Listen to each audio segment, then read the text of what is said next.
बहुत ही बड़ी चीज़ होती है एक बेबी को कैरी करना। वुमेन में जो स्ट्रेस लेवल होता है उससे भी पीरियड्स पे उनका इम्पैक्ट पड़ता है। सबसे ज़्यादा इंपॉर्टेंट है स्ट्रेस स्टार्ट कहाँ से होता है। होम वर्कआउट स्टार्ट करो, वो भी बहुत हेल्प कर। पीसीओएस पीसीओडी बहुत कॉमन है, बहुत ज़्यादा कॉमन है। फर्टिलिटी रेट कम हो रहा है। देखिए डायबिटीज हो किस वजह से रही है वो भी जानना जरूरी है। तो आगे जाके लाइफ में फिर वो और बड़ी बीमारियों में कन्वर्ट होना शुरू हो जाता है। तुरंत आप अपने डॉक्टर से मिलो और चेकअप कराओ। अगर फीमेल्स में बात करें हार्ट अटैक्स की तो 50s के बाद में। मोस्ट ऑफ द टाइम मैंने भी देखा है कि लोगों को पता ही नहीं होता क्योंकि वो स्ट्रेस में। सिम्टम्स क्या होते हैं इनके, अगर डायबिटीज के किस तरीके से पहचान सकते? आपको अचानक से टायर्डनेस होने लग गई है, आपको बहुत ज्यादा प्यास लग रही है, बहुत पानी, आप हमेशा थर्स्टी लग रहा है आपको। तो जो यंग एज है ना, एक लड़की को वहीं से एजुकेट करने की जरूरत, वुमेन हेल्थ पे ध्यान देना जरूरी है। पीरियड्स के टाइम पे क्या एक फीमेल को सेक्स करना चाहिए, इंटीमेसी में जाना चाहिए? और सेक्सुअल हेल्थ का आपके स्ट्रेस पे बहुत इम्पैक्ट पड़ता है। क्या प्रेगनेंसी के बाद भी वुमेन्स की जो सेक्सुअल लाइफ होती है वो कम हो जाती है?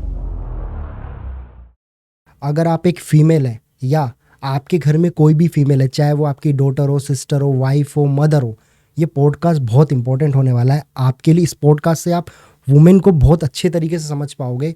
एज अ फीमेल बॉडी किस तरीके से पूरी जर्नी रहती है वो आप इस पॉडकास्ट के थ्रू समझ पाओगे। और इस पॉडकास्ट में आज के हमारे गेस्ट है डॉक्टर पुलकित, जो कि एक डेंटल सर्जन है, women health, lifestyle and wellness coach भी है। इस पॉडकास्ट में हम लोगों ने बहुत से ऐसे टॉपिक्स को कवर किया है जो एक फीमेल लाइफ को बहुत अच्छे तरीके से दर्शाता है। तो आपसे बस इतना कहूँगा, इस पॉडकास्ट को एंड तक देखो और समझो फीमेल बॉडी के बारे में, उनकी प्रॉब्लम्स को, उनकी सिचुएशंस को। तो एंजॉय कीजिए इस पॉडकास्ट को।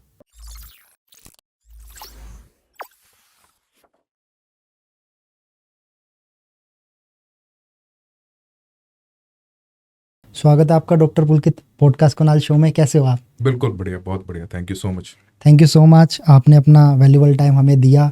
और आज के इस पॉडकास्ट में काफ़ी सारी इंटरेस्टिंग हम लोग बात करने वाले हैं, मिथ के बारे में, रियलिटीज़ के बारे में, वुमेन हेल्थ के बारे में। थोड़ा सा आप बताना चाहेंगे वुमेन हेल्थ इश्यूज़ जो होते हैं जनरली, एक वुमेन के अंदर जो जनरल इश्यूज़ आते हैं वो कैसे पहचान सकती है और ये इश्यूज़ किस टाइप के होते हैं? सबसे पहली बात हमें जो समझने की है ना, एक जब लड़की होती है उस स्टेज से जब वो मैच्योर होनी शुरू हो जाती है, जब प्यूबर्टी आती है, जब पीरियड्स स्टार्ट हो जाते हैं, तब से लेके और उसकी पूरी जो लाइफ है उसमें अप्स एंड डाउन्स ही रहते हैं। कैसे? जो बॉडी है उसमें हार्मोन्स चेंज हो रहे हैं हर मंथ, कुछ नया हो रहा है ना। एक बहुत ही बड़ी चीज़ होती है एक बेबी को कैरी करना, एक नई एक लिविंग ह्यूमन बीइंग को प्रोड्यूस करना। वो एक फीमेल कर रही है, एक वुमन कर रही है। उसको करने के लिए उसकी बॉडी में through out the life changes होते रहते हैं। ठीक है, हमेशा स्टार्ट एज से ही पीरियड्स में प्रॉब्लम, उसको नॉर्मल बोला जाता है कि पेन तो होगा ही, पीरियड्स में, पीरियड्स हैं तो पेन होगा ही। वहां से इग्नोरेंस स्टार्ट हो जाती है कि होता है, नॉर्मल है, इस पे ज्यादा ध्यान मत दो। उसके बाद जब आगे शादी होती है, दूसरे घर में चली जाती है एक लड़की, तो वहाँ पे भी वो उसी मेंटालिटी से रहती है कि हाँ अब ये चीज़ें ना किसी को बतानी नहीं है, मुझे अपने तक रखनी है। फिर प्रेगनेंसी आती है, तो इस तरह से चीज़ें और कॉम्प्लिकेटेड होती चली जाती हैं स्टार्ट से ही। तो जो यंग एज है ना, एक लड़की को वहीं से एजुकेट करने की ज़रूरत है और वहीं से ही पेरेंट्स को भी उनकी रिस्पॉन्सिबिलिटी बनती है कि वो एजुकेट करें, बताएं और उससे उसकी प्रॉब्लम को समझें, फीडबैक बेसिकली ले। हाँ, समझे प्रॉब्लम को, तो उस प्रॉब्लम का सोल्यूशन हो सकता है जल्दी। तो ये वुमेन हेल्थ इश्यूज में ऐसी कौन सी डिजीजेज है जो ज़्यादातर वुमेन्स में मिलती हैं? देखिए सबसे ज़्यादा जो कॉमन है ना, वो पीसीओएस पीसीओडी, जो आपने भी सुना होगा, सभी ने सुना है। राइट। ये तो सबसे ज़्यादा है, ये अर्ली एज से स्टार्ट हो जाता है। उसके बाद में जैसे जैसे एज प्रोग्रेस कर रही है, उसके बाद में फर्टिलिटी रेट कम हो रहा है कि प्रेगनेंसी में प्रॉब्लम्स आ रही हैं। हाँ, ये कुछ ज़्यादा होने लग गया काफ़ी समय से। उसके बाद में जब मेनोपॉज होता है 50s में, फिर उसके बाद एकदम से बोन डेंसिटी कम हो जाती है, हड्डियाँ कमज़ोर हो जाती हैं। आप हमारी मदर्स हैं ज़्यादातर, बहुत ज़्यादातर मदर्स, उनको हर किसी को बैक एक प्रॉब्लम है, राइट, कमर की प्रॉब्लम है, घुटनों की प्रॉब्लम है, क्योंकि फैट डिपॉजिट ज़्यादा होने शुरू हो जाता है। तो ये अर्ली एज से ही स्टार्ट है। और नाउ जैसे अभी आप बता भी रहे थे कि जब पीरियड्स की प्रॉब्लम आती है, प्रेगनेंसी में जब वुमेन्स आती हैं, तो पीरियड्स में बहुत लोग बोलते हैं, इवन अब अपनी सोसाइटी में भी सुनते हैं कि लोग पीरियड्स को डिले करने की या पीरियड्स को पहले अगर वो चाहते हैं, गर्ल्स चाहती हैं बेसिकली लाने के लिए, कुछ पिल्स का वो यूज़ करती हैं या सम टाइम कुछ ऐसी घरेलू चीज़ें जिनका वो यूज़ करती है। ये सही तरीका है? देखिए बॉडी में नेचुरल प्रोसेस हो रहा है, एक नेचुरल प्रोसेस है ना कि मंथ का साइकिल है और वो होगा, उसको बार बार उससे मेडिसिन्स लेके उसको डिस्टर्ब करना, उसको रोकना, डिले करना या फिर पहले करना, वो गलत है। वो कहीं ना कहीं उनकी ओवरऑल हेल्थ पे ज़रूर नेगेटिव इफेक्ट डालता है और हैबिट बन जाती है लोगों की कि पेन किलर्स भी खाना स्टार्ट कर देते हैं, उनको लगता है कि नॉर्मल है।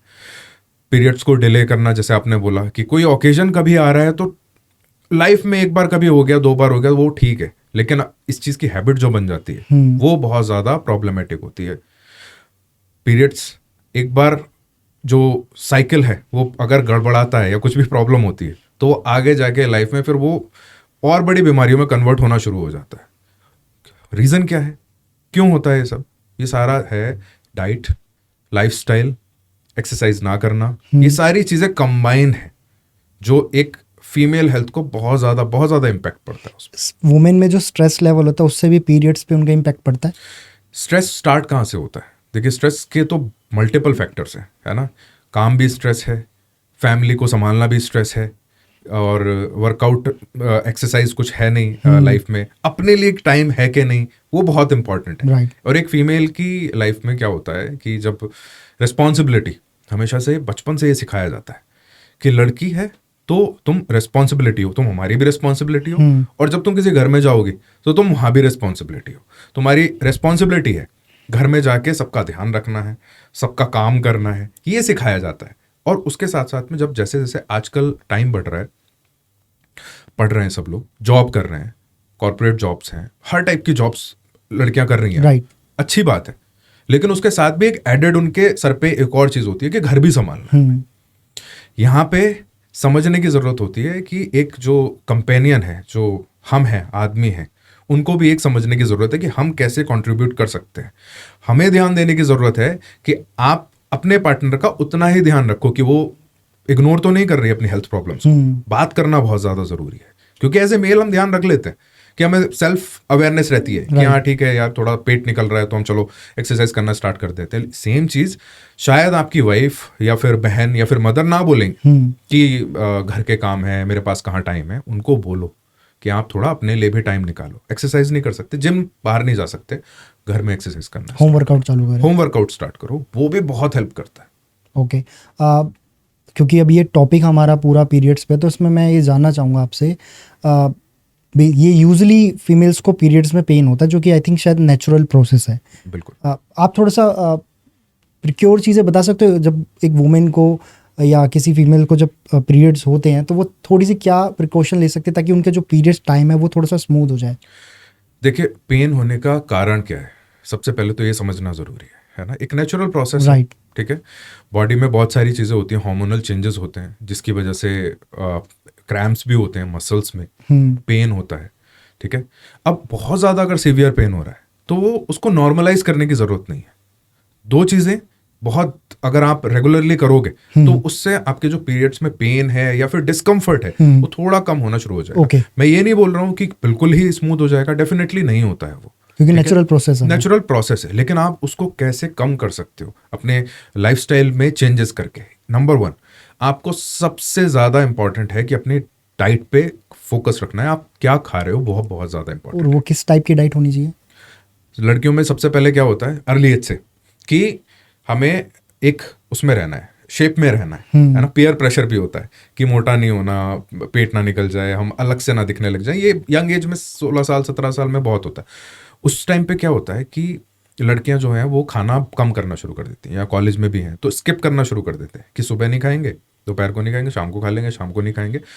उससे क्या होता है, न्यूट्रिशनल डेफिशिएंसी होना शुरू हो जाती है बॉडी के अंदर। देखो एक नॉर्मल प्रोसेस हो रहा है, ब्लड लॉस भी हो रहा है फीमेल बॉडी में, 4-5 दिन होते हैं, वो बहुत डिफिकल्ट होते हैं, शायद हम समझ भी नहीं सकते, Right. है ना। हम तो बात कर रहे हैं, हम समझ नहीं सकते उस चीज़ को, लेकिन समझना, थोड़ा भी समझना, 10% 20% भी समझना बहुत बड़ी चीज़ है एक आदमी के लिए, और ये हमें समझना चाहिए। उस टाइम पे अगर न्यूट्रिशनल डेफिशिएंसीज हो रही हैं, आप ठीक से नहीं खा रहे हो, तो धीरे धीरे वो चीज़, वो जो पेन है वो और ज़्यादा बढ़ेगा ही, ठीक है। दूसरी चीज़ मसल्स, जो क्रैम्प्स है वो मसल्स में ही होते हैं। राइट। मसल्स अगर स्ट्रांग नहीं है, अगर बिल्कुल लूज है, तो वो उनमें पेन ज़्यादा ही होता है। तो इसीलिए एक्सरसाइज करने की बहुत ज़्यादा ज़रूरत होती है। मेल्स को तो होती ही है, लेकिन मैं बोलता हूँ हमेशा कि फीमेल्स को लड़कों से भी ज़्यादा, आदमियों से भी ज़्यादा औरतों को ज़रूरत है एक्सरसाइज करने की, वर्कआउट करने की, और क्योंकि ये स्ट्रेंथ जो ट्रेनिंग इसके अंदर इंपॉर्टेंट है। स्ट्रेंथ ट्रेनिंग, मसल्स ट्रेनिंग बहुत ज़्यादा इंपॉर्टेंट है। जितनी आप अपने मसल्स को स्ट्रांग कर सकते हो वो सब तरीके आप अपनाओ। होम वर्कआउट, अगर आप बॉडी वेट एक्सरसाइज भी करते हो तो वो भी बहुत हेल्पफुल होती है। हर कुछ सभी ये बोलते हैं मुझे, हमारे पास टाइम नहीं होता क्योंकि घर का काम है, जॉब भी है, कहाँ से टाइम निकालें। लोग मुझ पर गुस्सा कर देते हैं कि आप तो बोलना बहुत आसान है आपके लिए। देखिए मैं ये बोल रहा हूँ कि आप आधा घंटा भी अगर निकाल लोगे ना सुबह सुबह, आधा घंटा, करना कुछ नहीं है, सिटअप्स कर लिए, थोड़ा बॉडी वेट एक्सरसाइजेस कर ली, एक बार लगा ली, उस पर लटक लिए, वो भी बहुत ज़्यादा हेल्पफुल होता है। और ये सब घर पे हो सकता ये है। घर पे हो सकता है। एंड प्रेगनेंसी के टाइम पे जब वुमेन्स डाइट बहुत इंपॉर्टेंट होती है, हम अपने कल्चर में भी देखते हैं कि जब एक प्रेग्नेंट वुमेन होती है वो उस टाइमिंग पे ना बहुत सारे ऐसे फूड को कंज्यूम करती हैं बिकॉज ऑफ क्रेविंग। एक्चुअल में राइट फूड क्या है प्रेगनेंसी के टाइम पे, एक वुमेन को किस टाइप के फूड्स को खाना चाहिए? देखिए डाइट जो है, मतलब लोग ना इसको मिसकंसेप्शन बहुत है लोगों के मन में डाइट का, कि डाइट का मतलब है कि अब खाना कम करना है। प्रेगनेंसी में या फिर नॉर्मल लाइफ स्टाइल में आपका न्यूट्रिशन प्रॉपर रहना चाहिए, ठीक है। अब प्रेगनेंसी जब होती है तो अब न्यूट्रिशन आपको डबल चाहिए। डबल मतलब आपका बेबी भी ग्रो कर रहा है तो आपको अब न्यूट्रिशन ज़्यादा चाहिए। लोग यहाँ पे क्या गलती करते हैं, क्रेविंग्स के नाम पे वो पैकेज्ड फूड की अब मीठा भी खाना है, चिप्स भी खाने हैं, कोल्ड ड्रिंक्स भी खाने हैं। मैंने बहुत लोगों के, अपने ही मेरे साथ के लोग हैं जिनकी मैंने स्टोरीज देखी हैं इंस्टाग्राम पे कि प्रेगनेंसी लाइफ स्टार्ट हो रही है तो उन्होंने बहुत सारी वो चीज़ें बाय कर ली, सारा पैकेज्ड खाना। बिल्कुल गलत है, बिल्कुल गलत है ये, और आपकी हेल्थ को खराब करेगा, आपके बच्चे की हेल्थ को खराब करेगा। क्योंकि आपको उस टाइम पे सबसे ज़्यादा न्यूट्रिशन चाहिए। न्यूट्रिशन मतलब आपकी बॉडी में प्रोटीन इंटेक भी बढ़ना चाहिए, कार्बोहाइड्रेट भी अच्छे होने चाहिए, हेल्थी फैट्स होने चाहिए। अब क्रेविंग्स का क्या है, क्रेविंग्स पूरा माइंडसेट है। लोगों को एक ऐसा लगता है कि प्रेगनेंसी होगी तो अब बस अब क्रेविंग्स होंगी, वो दिमाग में बना लिया उन्होंने, और खाने को मिलेगा और खाना है, अब इस चीज़ों को और कंज्यूम करना है। देखो अगर आप इस टाइम पे जिस टाइम पे प्रेगनेंसी है, इस टाइम पे आप अपने खाने पे फोकस करोगे, ज़्यादा अच्छे से आप खाओगे, तो हो सकता है आपका जो बेबी की हेल्थ है वो भी बेटर रहेगी, आपकी भी हेल्थ बेटर रहेगी, और जो प्रेगनेंसी के बाद में, डिलीवरी के बाद में जो प्रॉब्लम्स होती हैं वो भी, उनको भी रिवर्स होने में, जो आपकी नॉर्मल बॉडी में वापस आने में टाइम लगता है, वो भी कम टाइम लगेगा, जल्दी हो पाएगा, जल्दी आप रिकवर हो पाओगे। कुछ नहीं आइडिया कि हमें किस टाइप का फूड लेना चाहिए इस प्रेगनेंसी के टाइम पे, ताकि थोड़ा हेल्प मिल सके, लोगों को पता लग पाए? देखिए फूड में क्या है, फूड चॉइसेस क्या होती हैं, आप सुबह से लेके रात तक क्या खा रहे हो वो बहुत ज़्यादा इंपॉर्टेंट है। राइट। क्या खा रहे हो मतलब, मॉर्निंग में आप फॉर एग्जाम्पल, जैसे हम इंडियन डाइट है, मैं आपको ऐसा कुछ नहीं बता रहा कि आपको बहुत अलग चीज़ें बनानी है, ठीक है। इंडियन डाइट है, इंडियन डाइट में आप रोटी सब्जी खाते हैं हम लोग सब। सुबह सुबह ब्रेकफास्ट के लिए बड़ी कम चॉइसेस होती हैं लोगों की। आप फ्रूट्स ऐड करो। अगर हम प्रेगनेंसी की बात करते हैं, आप अपनी डाइट में पोमीग्रेनेट, अनार, वो डेफिनेटली ऐड करो, ज़रूर करो, खाओ ज़रूर उसको आफ्टरनून के टाइम पे, लंच से पहले। ब्रेकफास्ट में आप कार्बोहाइड्रेट्स, हेल्दी फैट्स, प्रोटीन, ये होना चाहिए आपकी डाइट में। कहाँ से आएगा? पराठे लोग खाते हैं सबसे पहले मॉर्निंग में, उनका ऐसा होता है कि ब्रेकफास्ट है तो पराठे खाने हैं। आप पराठे मत खाओ, आप रोटी पे आओ, ठीक है। मैं ऐसी चीज़ें बता रहा हूँ जो आपको एक्स्ट्रा कुछ नहीं करना, कि मैं नहीं बोल रहा कि आपको प्रोटीन पैनकेक बनाना है, नहीं, वो बात अलग चीज़ है वो। आप रोटी पराठे का ऑयल कम करना है आपको, ठीक है। आप रोटी खाओ, उसके साथ सब्जी खाओ, उसके साथ में आप थोड़े से फ्रूट्स ऐड करो, ड्राई फ्रूट्स, ओवरनाइट आप सोक करके सुबह सुबह उसको खाओ। वो आपका फाइबर्स भी आपका अच्छा रहेगा, आपका डाइजेशन भी अच्छा रहेगा। तो आप लंच से पहले कोई भी फ्रूट, पोमीग्रेनेट है तो ठीक है, एक्सपेंसिव फ्रूट में आता है वो, अगर आप नहीं अफोर्ड कर सकते, अगर ऐसा लगता है लोगों को कि भाई अनार तो बहुत महंगा होता है, तो आप कोई भी जो सीजनल फ्रूट है आप उस टाइम पे वो कंज्यूम करो। ओके। लंच टाइम में सबका स्टेपल फूड है दाल राइस, है ना, आप ये खाओ, उसके साथ में थोड़ा सैलेड ऐड करो। अगर आप वेजिटेरियन हो और एग्स खा सकते हो, बहुत अच्छी चीज़ है, आप बॉइल्ड एग्स ऐड कर सकते हो अपनी हर डाइट में, क्योंकि हर डाइट में प्रोटीन होना चाहिए, राइट, ज़रूरी है। अब इवनिंग के टाइम पे आप हेल्थी स्नैक्स के ऑप्शन रखो, जैसे कि मखाना होता है, सीड्स होते हैं, मिक्स सीड्स होते हैं। डिनर या फिर उससे पहले जो भी आप चाय कॉफ़ी जो भी ले सकते हो वो खाओ। डिनर के टाइम पे फिर से रोटी सब्जी पे ही आते हैं लोग, रोटी सब्जी थोड़ा सैलेड। अब ये तो हो गया एक ओवरऑल का चार्ट, है ना, कि प्रेगनेंसी में क्या करना है। मैं नॉर्मली भी बोल रहा हूँ, प्रेगनेंसी के लिए भी बोल रहा हूँ कि आपकी 80% जो डाइट है वो घर का खाना होना चाहिए, होल फूड होना चाहिए।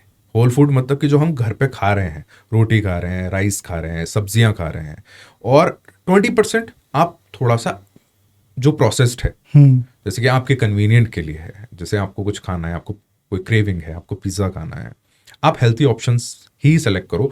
बहुत ज़्यादा ऐसी चीज़ों में मत जाओ कि बहुत कैलोरी डेंस फूड आपने खाना शुरू कर दिया, तो वो आपका कोलेस्ट्रॉल लेवल भी बढ़ाएगा और हो सकता है कि आपकी प्रेगनेंसी में भी कॉम्प्लिकेशंस को वो और बूस्ट कर दे। जितने भी पैकेज्ड खाना होता है, जैसे चिप्स है, कोल्ड ड्रिंक्स है, ये हमारी बॉडी में इन्फ्लेमेशन क्रिएट करता है। आपकी बॉडी ऑलरेडी एक प्रोसेस से जा रही है। प्रेगनेंसी है, छोटी मोटी चीज़ तो नहीं है, वो एक प्रोसेस है बहुत बड़ा, 9 मंथ्स का। उस टाइम पे आप ऐसी चीज़ों को इंट्रोड्यूस कर रहे हो बेबी के लिए भी, बिल्कुल अच्छा नहीं है। इस टाइम पे एक्सरसाइज करनी चाहिए प्रेगनेंसी के टाइम पे, क्योंकि मैंने देखा है कि लोग मैं अपने इंडियन कल्चर की बात नहीं कर रहा, बट फॉरेन कल्चर में और कुछ इंडियन कल्चर में लोग जिम भी जाके कुछ ऐसी एक्सरसाइज करते हैं जो उनके लिए बहुत हेल्पफुल होती है। कि एक्चुअल में प्रेगनेंसी के टाइम पे एक्सरसाइज करनी चाहिए, और करनी चाहिए तो कौन सी? देखिए, सबसे इम्पॉर्टेंट है कि आप के जो ट्रीटिंग डॉक्टर है, गायनेकोलॉजिस्ट है, सबसे पहले तो आप उनसे कंसल्ट करो कब करनी है स्टार्ट, क्योंकि ये बहुत बड़ा क्वेश्चन होता है। हर किसी की बॉडी अलग है, हर किसी की प्रेगनेंसी अलग होती है। तो सबसे पहला जो डिसाइडिंग जो पर्सन है, जो डॉक्टर है, वो आपको बताएगा आपको कब करनी है। इंस्टाग्राम पे लोग, फेसबुक पे वीडियोस देख लेते हैं, उसमें देखते हैं कि कोई फॉरेनर है, अमेरिकन है, या कोई बाहर की कंट्री की कोई लेडी है जो रनिंग भी कर रही है, प्रेग्नेंट है, रनिंग कर रही है। देखिए, उनकी फिजिक अलग है, इंडियंस की फिजिक अलग होती है, तो दोनों में डिफरेंस बहुत है। तो हम कॉपी नहीं कर सकते। वर्कआउट कब करना है, कैसे करना है, आपको गायनेकोलॉजिस्ट से पूछना है। ठीक है, कुछ एक्सरसाइज होती हैं जो लास्ट ट्राइमेस्टर में इंट्रोड्यूस करते हैं। शुरू में भी आपकी मोबिलिटी होती रहनी चाहिए। आप योगा, जो नॉर्मल स्टैंडिंग योगा है, बैठ के योगा है, आप आराम से कर सकते हो। वेट ट्रेनिंग कब करनी है, कितनी करनी है, फिर से वही कि आपके अपने डॉक्टर को से पूछना है आपको। ये वुमेन टू वुमेन में भी डिपेंड करता है कि इसकी अवेलेबिलिटी कितनी है वेट ट्रेनिंग करने की, या उस पे भी करने की। बिल्कुल, आपने थ्रू आउट दी लाइफ करी है, पहले करी है, तो डेफिनेटली वो इजी होता है और कर भी पाती हैं। अब आपने कभी एक्सरसाइज नहीं करी और प्रेगनेंसी में एक्सरसाइज स्टार्ट कर रहे हो, तो वो शायद आपके लिए और ज़्यादा हार्मफुल हो सकता है। अंडर ऑब्जर्वेशन और डॉक्टर्स की गाइडेंस में ही करनी है। कौन सी एक्सरसाइज करनी है वो आपका डॉक्टर ही बताएगा, यही बेटर है। हम कुछ बता दें या फिर हम, देखिए, रैंडमली कुछ नहीं बोल सकते। राइट। हर किसी की बॉडी अलग होती है, जो मैंने अभी बोला आपको कि एवरी बॉडी इज डिफरेंट। तो आपको जो 1 to 1 जो आपका डॉक्टर बताएगा, आपको वो फॉलो करना है। बट आपने बिल्कुल सही बताया कि इसमें लोग सोशल मीडिया को ज़्यादा फॉलो करते हैं कि ठीक है प्रेगनेंसी में ये एक्सरसाइज करनी चाहिए, तो लोग उसको अटैम्प्ट करते हैं अपनी बॉडी पे। बिल्कुल, तो वो गलत है, वो नहीं करना है, आपको कॉपी नहीं करना है। अपने डॉक्टर से पूछो, जब आपका डॉक्टर बोल रहा है। देखिए, 2 चीज़ें हैं इसमें भी। एक होता है कि एक्सरसाइज देख के करना कि हाँ करनी चाहिए, नॉर्मल डिलीवरी होगी, और एक होता है माइंडसेट। किसी का माइंडसेट नहीं है, वो नहीं करना चाहता, तो उसको हम फोर्स नहीं कर सकते उस टाइम में। ठीक है, अगर माइंडसेट ही नहीं होगा, अगर आप चाहते ही नहीं हो और फोर्स करना पड़े कि नहीं, उनको लगे कि एक नेचुरल बर्थ के लिए मुझे एक्सरसाइजेस करनी ही पड़ेंगी, और फोर्सफुली आप कर रहे हो, आप चाहते नहीं हो, पहले आपको यहाँ से चाहना पड़ेगा कि हाँ करना है, ये मेरी बॉडी के लिए अच्छा है, तो ये समझना ज़रूरी है। जब आपको लगे कि हाँ करना है, तब आप उसको स्टार्ट करो। रीज़न बिंग ये भी इसमें डॉक्टर पुलकित की उस टाइम पे मूड स्विंग बहुत होते हैं वुमेन्स के प्रेगनेंसी के टाइम पे, इवन द पीरियड टाइम पे भी, पर लेकिन प्रेगनेंसी के टाइम पे भी बहुत ज़्यादा मूड स्विंग होते हैं। हार्मोन्स का कारण है या रीज़न कुछ और भी है इसका? देखिए, इसके भी काफ़ी सारे कारण हैं। जैसे अभी पीरियड्स की बात करते हैं, उस टाइम पे जो मूड स्विंग्स होते हैं, हमारे जो बॉडी के हार्मोन्स हैं, बॉडी के हार्मोन्स मेल्स और फीमेल्स दोनों में ही अलग अलग तरीके से काम करते हैं। राइट। फीमेल्स में क्या होता है कि उन हार्मोन्स को हमें कंट्रोल करना है। अब आपको पता है, एक फीमेल बॉडी में hormones every month ups and down चल रहे हैं, उनको कंट्रोल करना जरूरी। वो कैसे होगा? वो आप जितना आप अपनी डाइट पे, अपने खाने पे और एक्सरसाइज पे फोकस करोगे, उतना वो इम्प्रूव होता चला जाएगा। अब ये इम्पैक्ट मूड स्विंग्स का ये फैमिली में भी पड़ता है, ये वर्क में भी होता है, सभी जगह पे आता है, और इवन मेल्स में भी होता है। ऐसा नहीं है कि मेल्स में नहीं होता। जब लड़के मैच्योर हो रहे होते हैं, प्यूबर्टी आती है, उस टाइम पे वो बहुत ही अलग तरीके से बिहेव करने लग जाते हैं। फिर उसके बाद में जब जॉब का स्ट्रेस होता है, टेस्टोस्टेरोन जैसे ही लेवल नीचे आते हैं, अगर कोई भी स्ट्रेस होगा, उस टाइम पे भी बहुत वियर्ड मूड्स हो जाते हैं। तो ये दोनों के लिए है, लेकिन आपको कंट्रोल कैसे करना है, सबसे ज़्यादा इंपॉर्टेंट है। आप वर्कआउट एक्सरसाइज जितना आपका करोगे, उतना आपका ब्लड फ्लो बॉडी में इंक्रीज होगा, उतना बेटर रहेगा।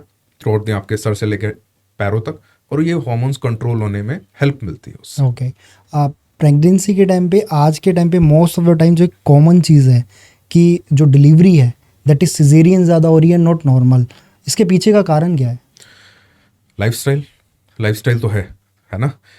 पहले जाते हैं थोड़ा, कुछ टाइम पहले की बात जी। करते हैं, जब रिसोर्सेज कम थे, लोगों के पास रिसोर्सेज नहीं थे, गाँव में रहना, अपना काम खुद से करना। अपना काम का मतलब ये है कि जो घर के आदमी डेली हैं, एक्टिविटी जो वर्क थे, जो घर के आदमी हैं वो खेतों में जा रहे हैं काम करने के लिए, हाँ। चल के जा रहे हैं, और जो फीमेल्स हैं, जो घर की औरतें हैं, वो घर का काम कर रही हैं। पानी भरने के लिए वो दूर जाना पड़ रहा है, वहाँ से उठा के लाना पड़ रहा है। वो वेट ट्रेनिंग चल रही थी उनकी कि कुछ ना कुछ उठाना है उनको। जैसे जैसे हमारी लाइफ कंफर्ट की तरफ जा रही है, जैसे जैसे हम ज़्यादा कंफर्टेबल होते चले जा रहे हैं, उतनी हमारी लाइफ में प्रॉब्लम ज़्यादा आ रही है। ह्यूमन जो बॉडी है ना, वो आराम करने के लिए नहीं बनी है। ह्यूमन बॉडी बनी है अपने शरीर पे को मेहनत करने के लिए, अपने शरीर को और ज़्यादा रगड़ने के लिए। हम जितना कंफर्ट में जाते हैं, हमारी बॉडी उतनी ही लेजी होती चली जाती है, उतनी ही प्रॉब्लम्स हमारे शरीर में आती रहती हैं। फीमेल बॉडी में अब लोग बोलते हैं कि घर का काम तो कर ही रही हैं, कंफर्ट लेवल आ चुका है। घर के काम में भी वो कंफर्ट लेवल आ चुका है। आपको वॉशिंग मशीन है, कपड़े धुल रहे हैं उसमें, है ना, मॉप है, पोछा लग रहा है। पोछा लगाना कोई बड़ी बात नहीं है, पोछा लगाना कोई एक्सरसाइज नहीं है। लोग बोलते हैं ना, घर की औरतें पोछा लगाओ एक्सरसाइज हो जाएगी, नहीं, गलत बात है। कोई एक्सरसाइज नहीं होती उसमें। 5-10 मिनट में आप लगा के देखो पोछा, है ना, 10-15 मिनट में लग जाएगा, लेकिन उससे कुछ होगा नहीं, और कहीं ना कहीं दर्द जरूर शुरू हो जाएगा, क्योंकि वो एक नेचुरल मूवमेंट नहीं है ना। मॉप वाइपर लेके लगा देते हैं। बर्तन साफ करने के लिए आपकी लोअर बैक पे बहुत ज्यादा असर पड़ता है ना, झुकना पड़ता है। हाँ, करके देखो पहले। ये आदमियों को बोलना बड़ा आसान होता है, मैं कर चुका हूँ, मैं करता हूँ अपने से, मैं अपनी वाइफ की हेल्प करता हूँ, मैं करता हूँ। बर्तन भी साफ करने पड़ेंगे कभी तो मैं करूंगा, मुझे पता चलता है फिर पीछे। मैं तो रोज जिम कर रहा हूँ, तब भी मेरे बैक में क्यों पेन हो रहा है? Right. नहीं होना चाहिए, एक्सरसाइज नहीं है ना वो। आपको एक्सरसाइज इंट्रोड्यूस करनी पड़ेगी। अब जितना आपका लाइफस्टाइल कंफर्ट की तरफ जा रहा है, उतना आप थोड़ा सा तो डिस्कम्फर्ट में जाओ, वो बहुत इंपॉर्टेंट है। एंड पोस्ट प्रेगनेंसी में क्या क्या चीज़ें एक वुमेन को ध्यान रखना चाहिए? जितना मैं समझ पा रहा हूँ, जो मैंने थोड़ा सी रिसर्च करी है, एक उनकी बॉडी बहुत ज़्यादा वीकनेस हो जाती है, उसको रिकवर करने के लिए वो क्या क्या चीज़ें ऐड ऑन कर सकती है। और प्रेगनेंसी के टाइम, ड्यूरिंग दी प्रेगनेंसी, एक फैट प्रोसेस होता है बॉडी में बिकॉज ऑफ टमी, साइड्स। उसको हर कोई एक वुमेन चाहते हैं कि मैं फिट लाइफ जी पाऊँ प्रेगनेंसी के बाद में। तो एटलीस्ट कितने टाइम बाद वो अपनी फिटनेस जर्नी को दोबारा स्टार्ट कर सकती है पोस्ट दी प्रेगनेंसी डिलीवरी के बाद में? डिलीवरी के बाद देखिए, होता ही है, जैसे ही एक बेबी डिलीवर होता है, 9 मंथ्स का जो पीरियड है, उसमें आपको बेबी दिख नहीं रहा है ना। इसके बाद में अब एक लिविंग बीइंग, एक छोटा सा ह्यूमन बीइंग आपकी लाइफ में आ गया। जैसे ही बेबी डिलीवर हुआ है, वो जो ऑल ऑफ सडन बॉडी में चेंज हुआ है, एक फीमेल की, एक वुमेन की जो बॉडी में एकदम से चेंज हुआ, अब बॉडी अपने वापस साइकिल पे जाना चाहती है कि जो प्रोसेस था वापस नॉर्मल, अब वो करना है। देखिए, ऑल ऑफ सडन इतना चेंज होता है ना, तो वो फिजिकल से ज्यादा मेंटल हेल्थ पे ज्यादा इम्पैक्ट डालता है। पोस्टपार्टम डिप्रेशन के बारे में आपने सुना होगा कि फीमेल्स को आफ्टर डिलीवरी डिप्रेशन की प्रॉब्लम हो जाती है। सपोर्ट बहुत ज्यादा जरूरी होता है एक औरत के लिए उस टाइम पे, जो कि कहाँ से मिलेगा? वो उसके घर से मिलेगा। और सबसे ज्यादा इंपॉर्टेंट होता है हस्बैंड का, क्योंकि वो जो इमोशनल सपोर्ट उसको चाहिए वो कहीं से नहीं मिलेगा। कोई भी उसको इमोशनली सपोर्ट कर दे कि ठीक हो जाएगा, सब अच्छा हो जाएगा। जो एक हस्बैंड का इमोशनल सपोर्ट है, वो बहुत ज़्यादा इंपॉर्टेंट है उसके लिए। जब वो मिलेगा, उसकी रिकवरी भी जल्दी होगी। जो फिटनेस जर्नी है वो तो बात की बात है, उसकी रिकवरी, बॉडी रिकवर होगी, क्योंकि एक गुड हार्मोन्स रिलीज होते हैं जब एक खुशी होती है। हमें भी होती है, सभी को होती है, तो एक अच्छे हार्मोन्स रिलीज होते हैं, हमारी बॉडी हील खुद से करना स्टार्ट कर देती है उस टाइम पे। उसके बाद में आप फिटनेस अपना, जो भी आपका, अगर आपके सी सेक्शन है, आपका नेचुरल डिलीवरी है, वो आपके गायनेकोलॉजिस्ट बता देते हैं कि भाई आपका इतना टाइम लगेगा आपकी रिकवरी में। उसके बाद आप धीरे धीरे अपना एक्सरसाइज स्टार्ट कर सकते हो। 3 मंथ्स बोलते हैं वैसे कि 3 मंथ्स के बाद आप नेचुरल नॉर्मली जो भी आपका काम है, वर्कआउट है, एक्सरसाइज है, आप सब कर सकते हो। ये सिजेरियन के टाइम पे बोला जाता है या नॉर्मल? 3 मंथ्स नॉर्मल में तो और कम टाइम है। जो नेचुरल बर्थ होती है उसमें तो शायद 1 मंथ में ही के बाद ही आप सारे काम कर सकते हो, लेकिन सी सेक्शन में आप 3 मंथ्स आप मान के चलते हो। लेकिन फिर भी जो फाइनल आपको बताएगा वो आपका ट्रीटिंग डॉक्टर ही बताएगा। ओके, नाउ अब इस टॉपिक को कंप्लीट करने से पहले मैं, जो भी वुमेन्स प्रेगनेंसी के टाइम पे है, चाहे वो डिलीवरी से पहले का टाइम हो, ड्यूरिंग द डिलीवरी हो या आफ्टर द डिलीवरी हो, 5 ऐसी कौन सी मेजर बातें जो आपको लगता है कि वुमेन्स को पता होनी चाहिए उस टाइम पे?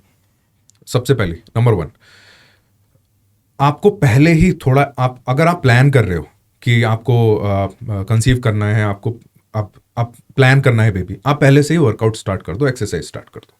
नंबर 2, अपनी डाइट पे ध्यान रखना शुरू कर दो। अब वो पीक टाइम है आपके लिए।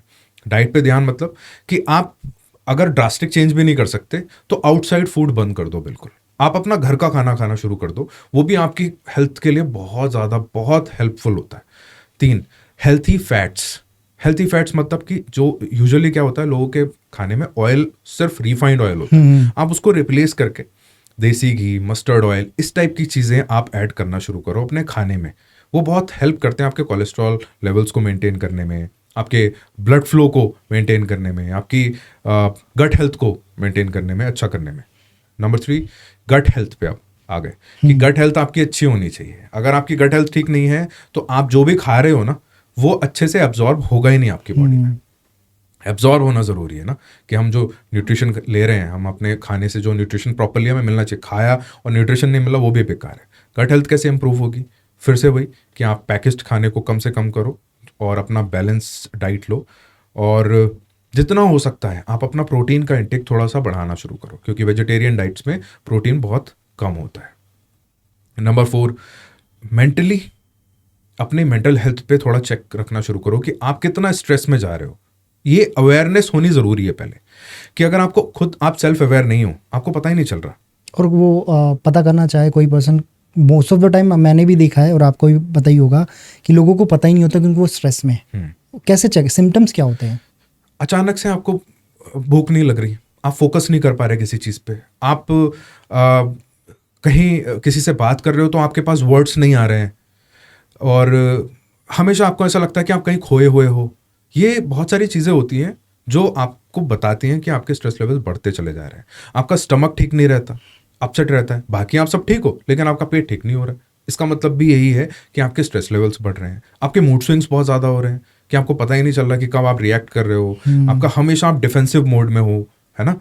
ये बहुत बड़ा साइन है कि आपके स्ट्रेस लेवल्स अब बहुत बढ़ चुके हैं और आपको थोड़ा उस पर काम करने की ज़रूरत है। और कोई एक 5वां पॉइंट हमारा रह गया था। 5th, आई थिंक शायद फिटनेस से रिलेटेड ही हो सकता है, या अगर जैसे 5th, आप अपने हाइजीन को मेंटेन करना स्टार्ट करो, ओवरऑल हाइजीन को। अगर आपकी हाइजीन मेंटेन नहीं है, आपको हाइजीन मेंटेन करना बहुत ज़्यादा ज़रूरी है।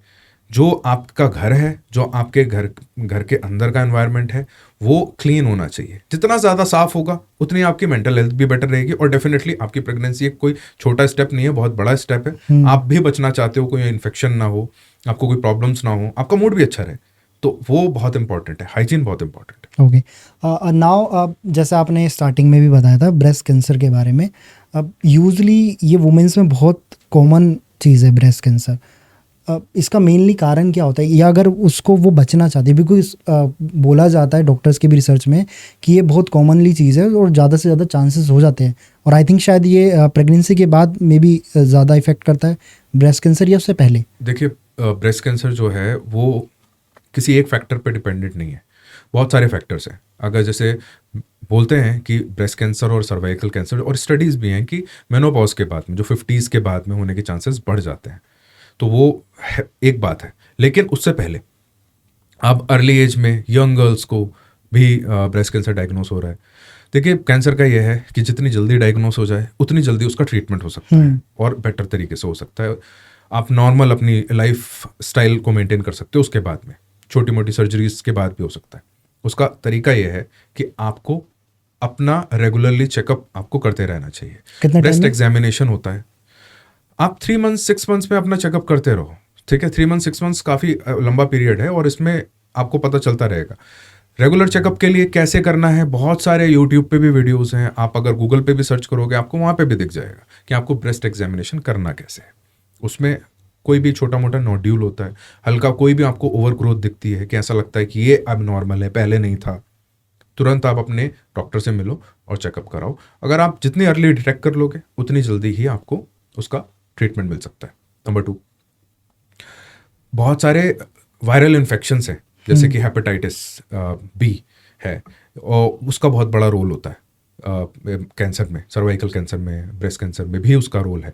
तो वो उसकी वैक्सीनेशन आपको है, लगी है या नहीं, वो आपको ज़रूर पता होना चाहिए, और नहीं लगी है तो सभी को लगी होनी चाहिए। एक वुमेन हेल्थ में पूरी इसकी स्टार्टिंग टू एंडिंग लाइफ, एक वुमेन की जो भी लाइफ होती है, इसमें जैसे हम लोगों ने अभी अब डिस्कस किया कि कॉमन डिजीजेज आ जाती हैं। सबसे ज़्यादा मुश्किल या मैं बोलूँ सबसे ज़्यादा खतरनाक डिजीज़ ऐसी कौन सी होती है जो वुमेन में मिलती है? देखिए, सबसे ज़्यादा खतरनाक तो आज की डेट में कैंसर ही है, जो ब्रेस्ट कैंसर है, सर्वाइकल कैंसर है, ये तो सबसे ज़्यादा डेंजरस है ही किसी के लिए भी, चाहे वो कोई भी हो।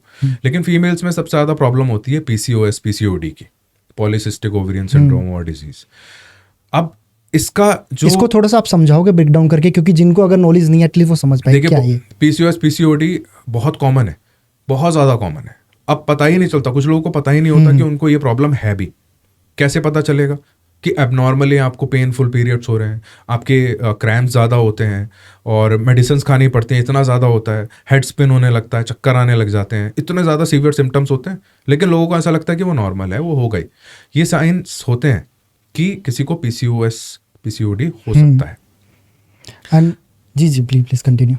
तो इसका कारण अब क्यों बढ़ क्यों रहे हैं, इसका रीज़न ये है कि देखिए, जैसे जैसे हमारा खाना चेंज हो रहा है, डाइट चेंज हो रही है, लाइफस्टाइल चेंज हो रहा है, उसके हिसाब से हमारा जो एनवायरनमेंट है वो भी ड्रास्टिकली चेंज हो रहा है, पॉल्यूशन बढ़ रहा है, बहुत सारे अब जो हमारा खाना होता है उसमें भी अडल्ट्रेशन है, मिल्क भी अडल्ट्रेटेड है, हमारा खाना भी अडल्ट्रेटेड है, जो भी खाना है हमें पता ही नहीं है कि ये प्योर है कि नहीं है। तो बहुत सारी चीज़ें, उसको बैलेंस करने के लिए हमें अपने लाइफस्टाइल को बैलेंस करना पड़ेगा, क्योंकि हमारी बॉडी अडेप्ट हो।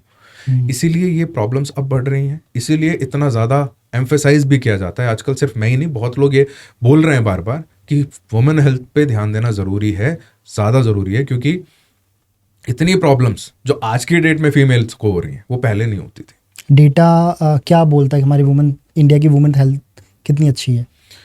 0.3% जो है वो लोग वर्कआउट करते हैं, जिम जाते हैं, जिनके पास 0.3%। जितनी भी वुमेन्स हैं इंडिया में, वुमेन मेंस सबका मिला के बोल रहा हूँ मैं, ये सभी का डेटा है कि 0.3% हैं जिनके पास एक्टिव जिम मेंबरशिप है या वर्कआउट करते हैं, एक्सरसाइज करते हैं। आप ये सोच लो कितना कम रेशो है।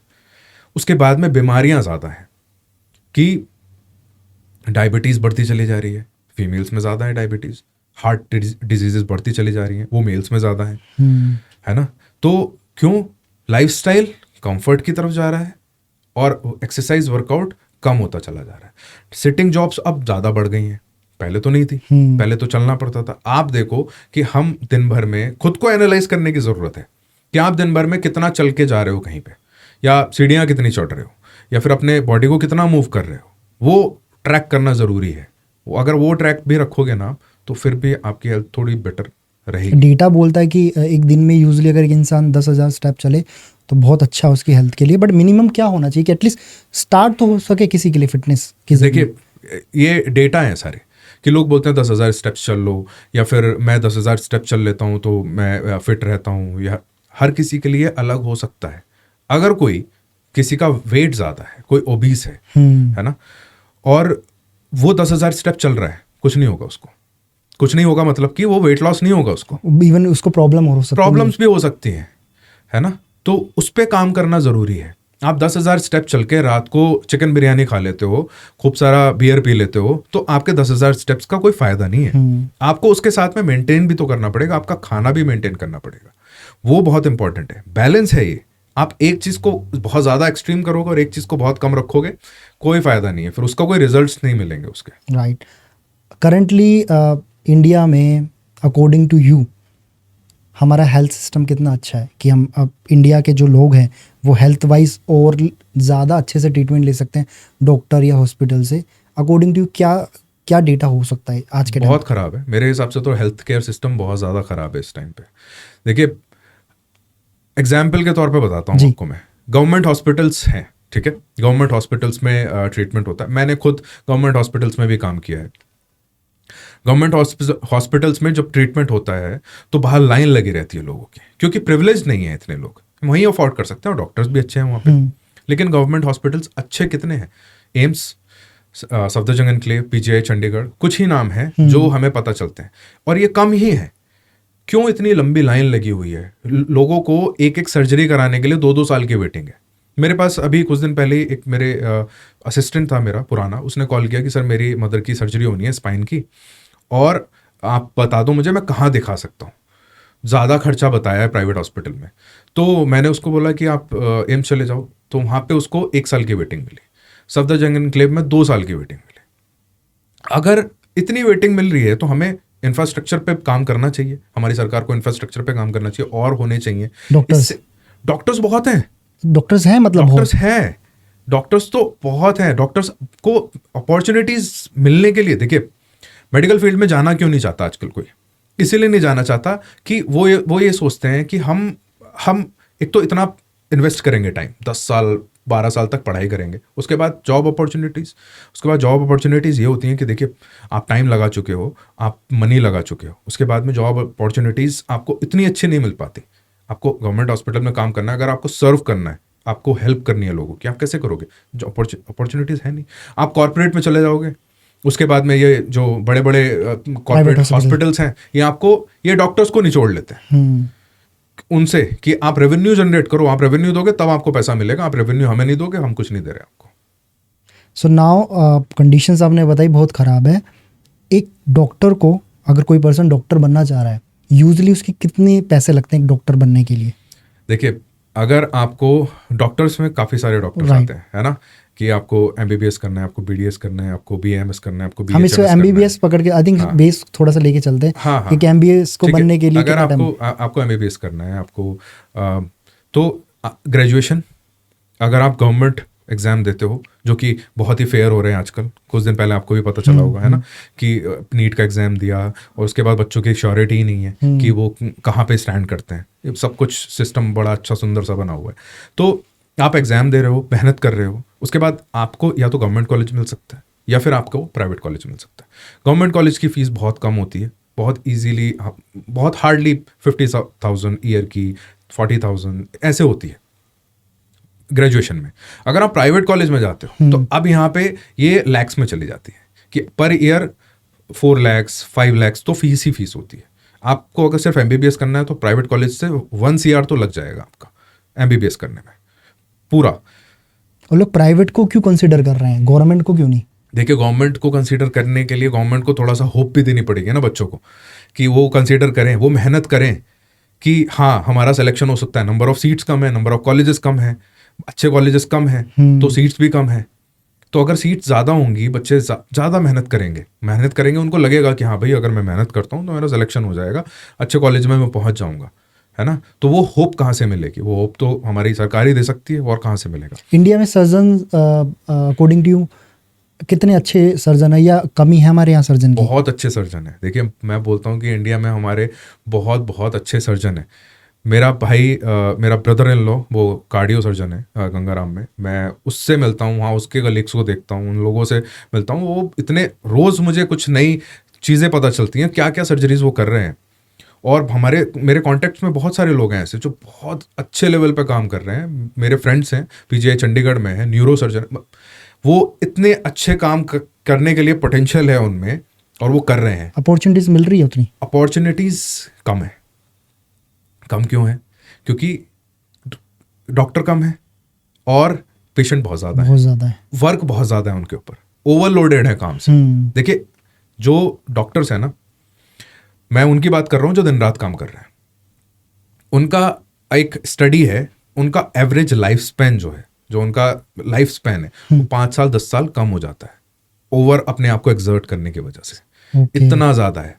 क्यों लोग डॉक्टर्स को भगवान बोलते हैं? वो इसीलिए ये कि वो अपने आप, देखिए उनका कोई दिन रात नहीं है। जो लोग इमरजेंसी ड्यूटीज कर रहे हैं या फिर उनका दिन रात सब बराबर है, उनको कभी भी जाना पड़ सकता है, कभी भी कोई इमरजेंसी कॉल आ सकती है, अपनी लाइफ उनको सेक्रीफाइस करनी पड़ती है। उसके बाद भी डॉक्टर्स के साथ ऐसी चीज़ें हो जाती हैं, लोग मार रहे हैं, पीट रहे हैं डॉक्टर्स को, ये बोलते हैं कि डॉक्टर ने इलाज अच्छे से नहीं किया था इसलिए हमने उसको पीट दिया। ऐसा कमेंट भी आया था एक बार मेरी ही उस पे कि देखो सर ये ऐसे डॉक्टर्स पिट जाते हैं। देखिए काम तो और भी बहुत सारे लोग कर रहे हैं, सड़क बनती है, सड़क क्या एक सबसे ज़्यादा रोड एक्सीडेंट्स खराब सड़क की वजह से होते हैं। बिल्कुल, कॉन्ट्रैक्टर ने बनाई है, आप कॉन्ट्रैक्टर को ढूंढ के पीट सकते हो, हिम्मत नहीं है किसी की कॉन्ट्रैक्टर को जाके हाथ पे लगा ले। कोई बिल्डिंग बनाई गिर गई या फिर उसकी दीवार खराब है, आप बिल्डर को जाके कुछ बोल सकते हो? बिल्डर को कोई कुछ नहीं बोल सकता। लेकिन डॉक्टर बहुत ईजी टारगेट है कि सामने था, डॉक्टर ने खराब किया। मैं ये नहीं बोल रहा हूँ, मैं ये बोल रहा हूँ कि मैं हर जगह हर किसी को ये नहीं बोल रहा। देखिए, अच्छे लोग खराब लोग सब जगह पर है। मैं हर किसी को ये नहीं बोल रहा हूँ कि हमेशा ठीक ही किया होगा, गलत भी बहुत सारी चीज़ें हो जाती है, कंडीशनल होती है। लेकिन आप किसी को ऐसे मार नहीं सकते, आप किसी पे हावी नहीं हो सकते। डॉक्टर इजी टारगेट होता है कि हाँ बस पीट देंगे इसको, क्या ही बोलेगा, उसने कभी करा तो है नहीं कुछ फिजिकल, हमेशा मेंटली काम किया है, हमेशा दिमाग से ही काम किया है, पढ़ाई करी है, तो फिजिकली इतने स्ट्रांग तो होते नहीं है। कॉर्पोरेट में मैं आपने बताया हर जगह अच्छे बुरे लोग होते हैं फॉर श्योर, बट गवर्नमेंट का मुझे आइडिया नहीं है, लेकिन क्योंकि आप कुछ कलीग्स आपका सर्कल वैसा है, कॉर्पोरेट में सच में ऐसा होता है कि लोग किसी एक प्रॉब्लम के लिए वहाँ जाते हैं और वहाँ उनको ज़्यादा प्रॉब्लम बताई जाती है बिकॉज ताकि उनसे पैसा ज़्यादा निकल सके? देखिए, कॉर्पोरेट जो सेटअप है ना, मैंने भी कॉर्पोरेट सेटअप पे काम किया है। कॉर्पोरेट सेटअप्स में क्या होता है कि ये बोला जाता है कि रेवेन्यू मॉडल है। आपकी सैलरी, आपका जो इंसेंटिव वो रेवेन्यू पे है कि आप जितना रेवेन्यू जनरेट करोगे उतना आपको इंसेंटिव मिलेगा। कौन चला रहा है कॉर्पोरेट्स को? डॉक्टर्स तो नहीं चला रहे, बिजनेसमैन चला रहे हैं, एमबीएस चला रहे हैं। उनको कोई ह्यूमन वैल्यूज नहीं है, उनको बस एक मॉडल जनरेट कर दिया उन्होंने कि इस तरीके से काम करना है आपको, और वो प्रेशर होता है डॉक्टर्स पे, वो उन पे प्रेशर बनाया जाता है। कॉर्पोरेट सेटअप में काम करना इजी नहीं है, हर कोई नहीं कर सकता। मैंने 1 साल किया, मैंने 1 साल में ही छोड़ दिया, नहीं कर पाया मैं। और ऐसे बहुत सारे मेरे जैसे और भी लोग हैं जो नहीं कर पाते, कॉर्पोरेट सेटअप में काम नहीं कर पाते। कॉर्पोरेट सेटअप में सिर्फ आपको काम ही नहीं करना, आपको ये भी देखना है कि आपसे रेवेन्यू जो जनरेट हो रहा है, आपको वो पॉलिटिक्स से भी डील करना है कि बाकी डॉक्टर्स की टीम बाकी के क्या कर रहे हैं, क्या हो रहा है। तो उसमें लोगों का बहुत ज़्यादा नुकसान हो सकता है और होता है, क्योंकि बहुत सारे ऐसे टेस्ट होते हैं जो ज़रूरत होती ही है, लेकिन कभी कभी लोगों को ऐसा लगता है कि यार इस टेस्ट की तो ज़रूरत ही नहीं थी, क्यों करा दिया डॉक्टर ने। देखिए, डायग्नोसिस बनाने के लिए एक अच्छा अगर डॉक्टर को डायग्नोसिस बनाना है, उसको ऐसे टेस्ट भी कराने पड़ेंगे जो ज़रूरत नहीं होती, क्योंकि एक कोरिलेशन होता है। वो एक इंसान ऐसा लेमन समझ नहीं सकता एक वो डॉक्टर क्या कोरिलेशन बना रहा है। तो ऐसा हर जगह नहीं होता है, कॉर्पोरेट्स में डेफिनेटली होता है कि पुश किया जाता है, अननेसेसरी टेस्ट कॉर्पोरेट्स में तो कराया जाता है। क्योंकि आपने बताया वुमेन्स में बहुत ज़्यादा पाया जाता है डायबिटीज़। कंट्रोल करने के लिए बहुत सारी मेडिसिन भी है, कुछ घर की चीज़ें भी है, बट क्या तरीका है जिससे वुमेन्स अपनी डायबिटीज़ को पहले ही डायग्नोस कर सके अगर कुछ सिम्टम्स ऐसे होते हैं, और अगर वो डायबिटीज़ उनको हो जाती है तो उसको कैसे बिल्कुल ज़ीरो लेवल तक, आई थिंक शायद इसको ख़त्म करना इम्पॉसिबल है मे बी। देखिए, डायबिटीज़ हो किस वजह से रही है वो भी जानना ज़रूरी है कि डायबिटीज़ होने के कारण बहुत सारे हैं। कुछ जेनेटिक कारण है कि जेनेटिकली अगर घर में चलती चली आ रही है डायबिटीज़, तो उस चांसेस बहुत ज़्यादा होते हैं। अगर आपके घर में चलती चली आ रही है, आप पहले से ही अपना ध्यान रखना शुरू कर दो, आप पहले से अपना वेट मैनेज करो। सबसे ज़्यादा इंपॉर्टेंट होता है, आप अपने वेट को बढ़ने मत दो, कम से कम आपका जितना कंट्रोल में रहे उतना अच्छा है, उतना आपका बॉडी फंक्शन ज़्यादा बेटर रहेगा। सबसे इंपॉर्टेंट चीज़ है ये, क्योंकि सबसे ज़्यादा लोगों को इसी वजह से ही है। दूसरा, आपका लाइफस्टाइल, जो खाना है, आजकल यंग लड़कों को, यंग बच्चों को ही डायबिटीज़ होने लग गए, प्री डायबिटिक हैं 18 साल की एज में। क्यों? घर से खाना बंद कर रखा है, बस सब बाहर से मंगाना है, उनको बाहर से ही खाना है, उनको घर का खाना खाना ही नहीं है। ओवरवेट हो गए हैं, जो भी कुछ खा रहे हैं उसके बाद में उनको जो न्यूट्रिशन है वो प्रॉपर नहीं है, उसकी वजह से ये सबसे ज़्यादा प्रॉब्लम हो रही है कि यंग जनरेशन में भी अब डायबिटीज़ हो रही है। आपने भी सुना होगा कि इंडिया को कैपिटल बोलने लग गए हैं लोग कि डायबिटीज़ की कैपिटल है। राइट। क्यों? खाना पीना। आप ये देखो, आप वीकेंड पे, हर वीकेंड पे आप बाहर निकल जाओ, आपको एक भी रेस्टोरेंट खाली नहीं मिलेगा, आपको जगह ही नहीं मिलेगी, कहीं भी जगह नहीं मिलेगी। और हेल्थ और स्टार्टअप्स जो हेल्थी फूड बना रहे हैं वो चल ही नहीं रहे, वो कुछ दिन चलते हैं फिर डाउन हो जाते हैं, वो कुछ दिन चलते हैं फिर डाउन हो जाते हैं। कोई ना कोई अच्छा हेल्थी स्टार्टअप खुलेगा जो अच्छे मील्स बना रहा होगा, वो डाउनफॉल में जाएगा। लोग खाना नहीं चाहते, लोग खाना ही नहीं चाहते, लाइफस्टाइल उनको वही चाहिए। लोग बोलते हैं कि भाई इसने इतनी अच्छी फिजिक बना ली है, ये तो कुछ भी खा लेता है। देखिए, एक टाइम होता है, अगर आप मेहनत करके एक शेप में आ जाते हो, आप फिट रहते हो, आपके कोलेस्ट्रॉल के लेवल्स, आपका लीवर फंक्शन, ये सब ठीक चल रहा है, आप आराम से एंजॉय कर सकते हो अपनी लाइफ को। बाहर जाके खाओ भी, एंजॉय करो। आपका अगर लिवर हेल्थ ठीक है, आपका स्टमक ठीक है, आपकी गट हेल्थ अच्छी है, तो आप एंजॉय भी कर सकते हो। अगर आप अपनी बॉडी को पुश करते रहोगे एक लिमिट तक, तो डेफिनेटली ये डायबिटीज जैसी प्रॉब्लम्स आजकल जो आ रही हैं वो और धीरे धीरे और आने वाले टाइम में बढ़ेंगी। सिम्टम्स क्या होते हैं इनके, अगर डायबिटीज़ के किसी को पता नहीं होते तो वो किस तरीके से पहचान सकता है? देखो, इनएक्टिविटी जब भी होगी, और जैसे जैसे मैंने अभी बोला आपको कि जितने लोग बैठ के जॉब कर रहे हैं, और इनमें सबसे ज़्यादा ये प्रेवलेंस बढ़ रहा है क्योंकि मेटाबॉलिक रेट कम होता चला जा रहा है। जो मेटाबॉलिज्म कम हो रहा है, सेंट्रल ओबेसिटी बढ़ रही है, पेट के चारों तरफ बढ़ रहा है फैट। अगर आपको ऐसा, आपने टेस्ट नहीं कराया कोई भी, आप रेगुलर चेकअप नहीं कराते हो, आपको अचानक से टायर्डनेस होने लग गई है, आपको बहुत ज़्यादा प्यास लग रही है, बहुत पानी, आप हमेशा थर्स्टी लग रहा है आपको कि अब पानी और पीना है और पीना है, इस टाइप से आपको सिम्टम्स आ रहे हैं, वेट आपका बढ़ता चला जा रहा है, अननेसेसरी आपको क्रेविंग्स बहुत ज़्यादा हो रही हैं कुछ भी खाने की, खाना खा लिया उसके बाद भी कुछ खाने की क्रेविंग है, ये क्लियर साइंस हैं कि आपको डायबिटीज़ हो चुकी है। अच्छा, हो चुकी है। मैंने एक पॉडकास्ट भी देखा था राज शमानी का, जिसमें एक डॉक्टर आए थे, जिसमें उन्होंने बताया डायबिटीज़ के 2 सिम्टम्स के बारे में। आप बताना कि करेक्ट है या नहीं है। एक कि जब आप टॉयलेट करते हो बाहर, खासकर अगर उस तरफ चींटियाँ भग रही हैं तो वो एक सिम्टम्स है, उन्होंने ऐसा बोला। और दूसरा, नेक पे जो लाइन आ जाती है ब्लैक ब्लैक काफ़ी ज़्यादा जो होने लगी है, आई थिंक वो ज़्यादातर मेनली ओवरवेटेड लोगों को होती है, वो भी एक सिम्टम्स होता है डायबिटीज़ का। देखिए, ये चींटियों वाला, ये तो बहुत बात की बात है। अब ये तो चेक नहीं कर सकते ना, किसी को बहुत ज़्यादा प्यास लग रही है अब नॉर्मली, किसी को बहुत ज़्यादा क्रेविंग्स हो रही हैं अब नॉर्मली, कि आपको खाना खाने के बाद भी कुछ मीठा खाना है, कुछ और खाना है, कुछ खाने का मन ही करता रहता है आपका, आप बहुत ज़्यादा टायर्ड रहते हो, मतलब ये साइन तो ये बहुत पहले के हैं, ये तो बहुत अर्ली साइंस है। नेक के अराउंड तो अगर आप धूप में ज़्यादा काम करते हो, आपकी जॉब ऐसी है, ओवरवेट हो तो फोल्ड्स आ जाते हैं नेक पे, तो काला तो वो भी हो सकता है। मतलब वो करेक्टली नहीं बता पाएगा कि वो सिम्टम्स है, वो सिम्टम्स करेक्टली नहीं बता पाएगा। डेफिनेटली ये जो मैंने आपको सिम्टम्स बताए हैं वो तो है ही, लेकिन आप, अगर आपका पेट अचानक से अब बहुत ज़्यादा बढ़ता चला जा रहा है, आप चेकअप कराओ अपना, आप रेगुलरली अपना चेकअप कराओ। डायबिटीज़ भी हो सकती है, आपका लिवर फंक्शन भी खराब हो सकता है, तो ये आपको चेक करने की ज़रूरत है। आप इन सिम्टम्स तक जाओ ही मत। आजकल का टाइम ऐसा आ गया है कि आप जैसे ही आप 30 तक आते हो, 30 के बाद आप ईयरली एक बार अपना चेकअप कराना शुरू कर दो, ये मैंडेटरी है। Prevention is better than cure. Right. And क्या डायबिटीज़ को बिल्कुल जड़ से ख़त्म कर सकते हैं? बिल्कुल कर सकते हैं। देखिए, अगर किसी को ऐसे डायबिटीज़ है जो जेनेटिक्स की वजह से है, तो उस केस में देखिए डायबिटीज़ जड़ से ख़त्म होने का मतलब क्या है, पहले तो वो समझना जरूरी है कि हम हमेशा क्या चेक करते हैं कि ब्लड ग्लूकोज के लेवल्स बहुत ज़्यादा बढ़ जाते हैं ब्लड के अंदर। रीज़न आपका जेनेटिक फैक्टर्स हैं, तो उसको कंट्रोल करना मुश्किल होता है, लेकिन आप कंट्रोल कर सकते हो, आप उसको लेवल्स पे रख सकते हो। आपकी मेडिसिन भी बंद हो सकती है, लेकिन आपको लाइफस्टाइल अपना उस तरीके से बनाना पड़ेगा, अदरवाइज दोबारा हो सकता है। वेट, हाँ, आपको अपने वेट शेप में रहना पड़ेगा, आपको अपनी हीटिंग हैबिट्स पे ध्यान रखना पड़ेगा। आप डेफिनेटली मॉडरेशन में सब कुछ कंज्यूम कर सकते हो शराब छोड़ के, लेकिन आप आराम से अपने लाइफस्टाइल को मेंटेन कर सकते हो, आप आराम से अपने लेवल्स को मेंटेन कर सकते हो, आप बोल सकते हो कि मैं डायबिटिक फ्री हूँ। नाउ वन लेयर और डीपर, शराब और सिगरेट्स या वेप कितने ज़्यादा इम्पैक्ट करते हैं एक वुमेन हेल्थ पे? आई कैन अंडरस्टैंड दोनों के लिए ज़्यादा प्रॉब्लमेटिक है, चाहे मैन हो या वुमेन, बट ये पॉडकास्ट हमारा पूरा डेडिकेटेड वुमेन पे, कितना ज़्यादा इफेक्ट करते हैं इनकी हेल्थ पे?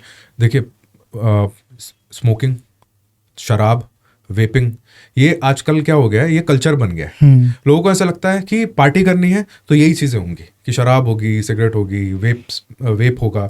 यंग जो पॉपुलेशन है आजकल 18-19 साल के जो बच्चे हैं वो वेप करना स्टार्ट कर दिया है। उनको लगता है कि वो ज़्यादा सेफ है, ईजी है, स्मेल भी नहीं आती, घर में भी कर लेते हैं, बहुत ईजी टू कैरी है। उसके भी बहुत ज़्यादा हार्मफुल इफेक्ट्स हैं हमारी बॉडी के अंदर। सिगरेट, वेप, ये सब, अल्कोहल, सब इन्फ्लेमेशन क्रिएट करते हैं।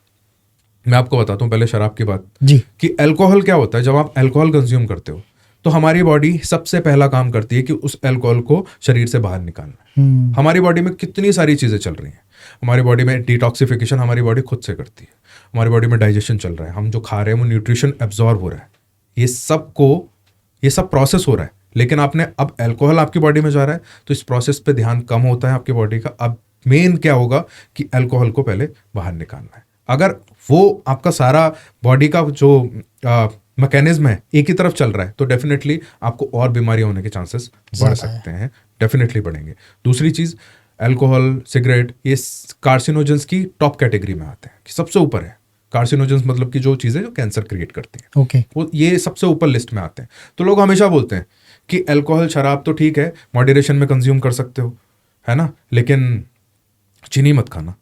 मैं उल्टा बोलता हूँ कि आप शुगर मॉडरेशन में लो, लेकिन शराब, सिगरेट, इनसे हमेशा आपको बिल्कुल ज़ीरो होना चाहिए, बिल्कुल नहीं लेना चाहिए।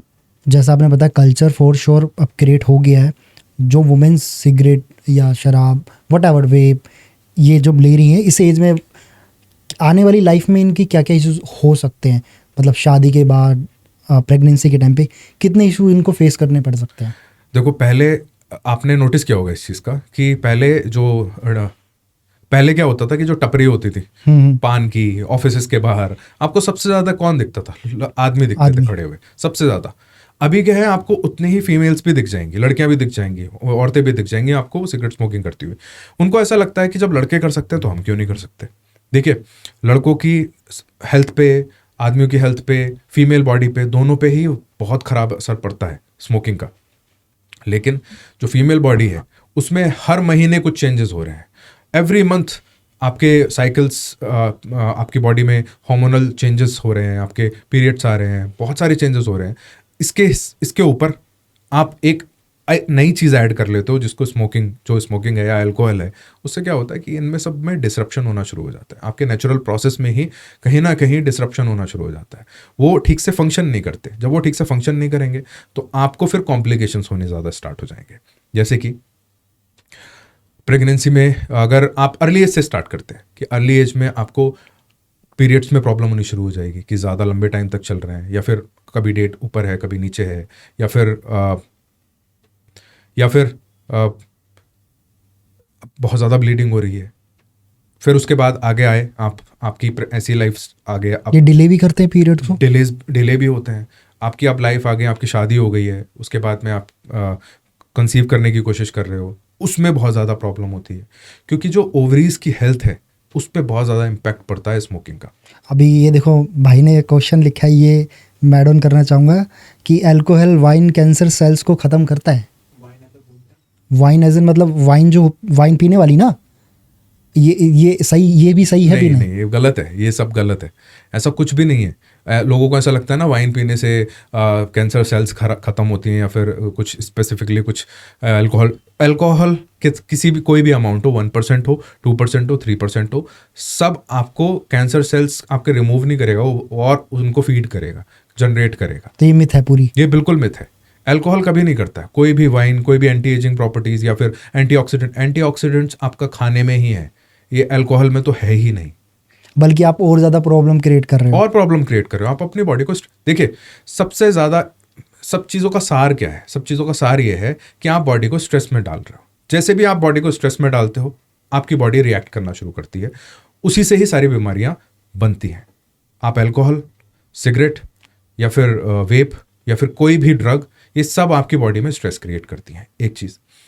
दूसरा, आपका मेंटल स्ट्रेस।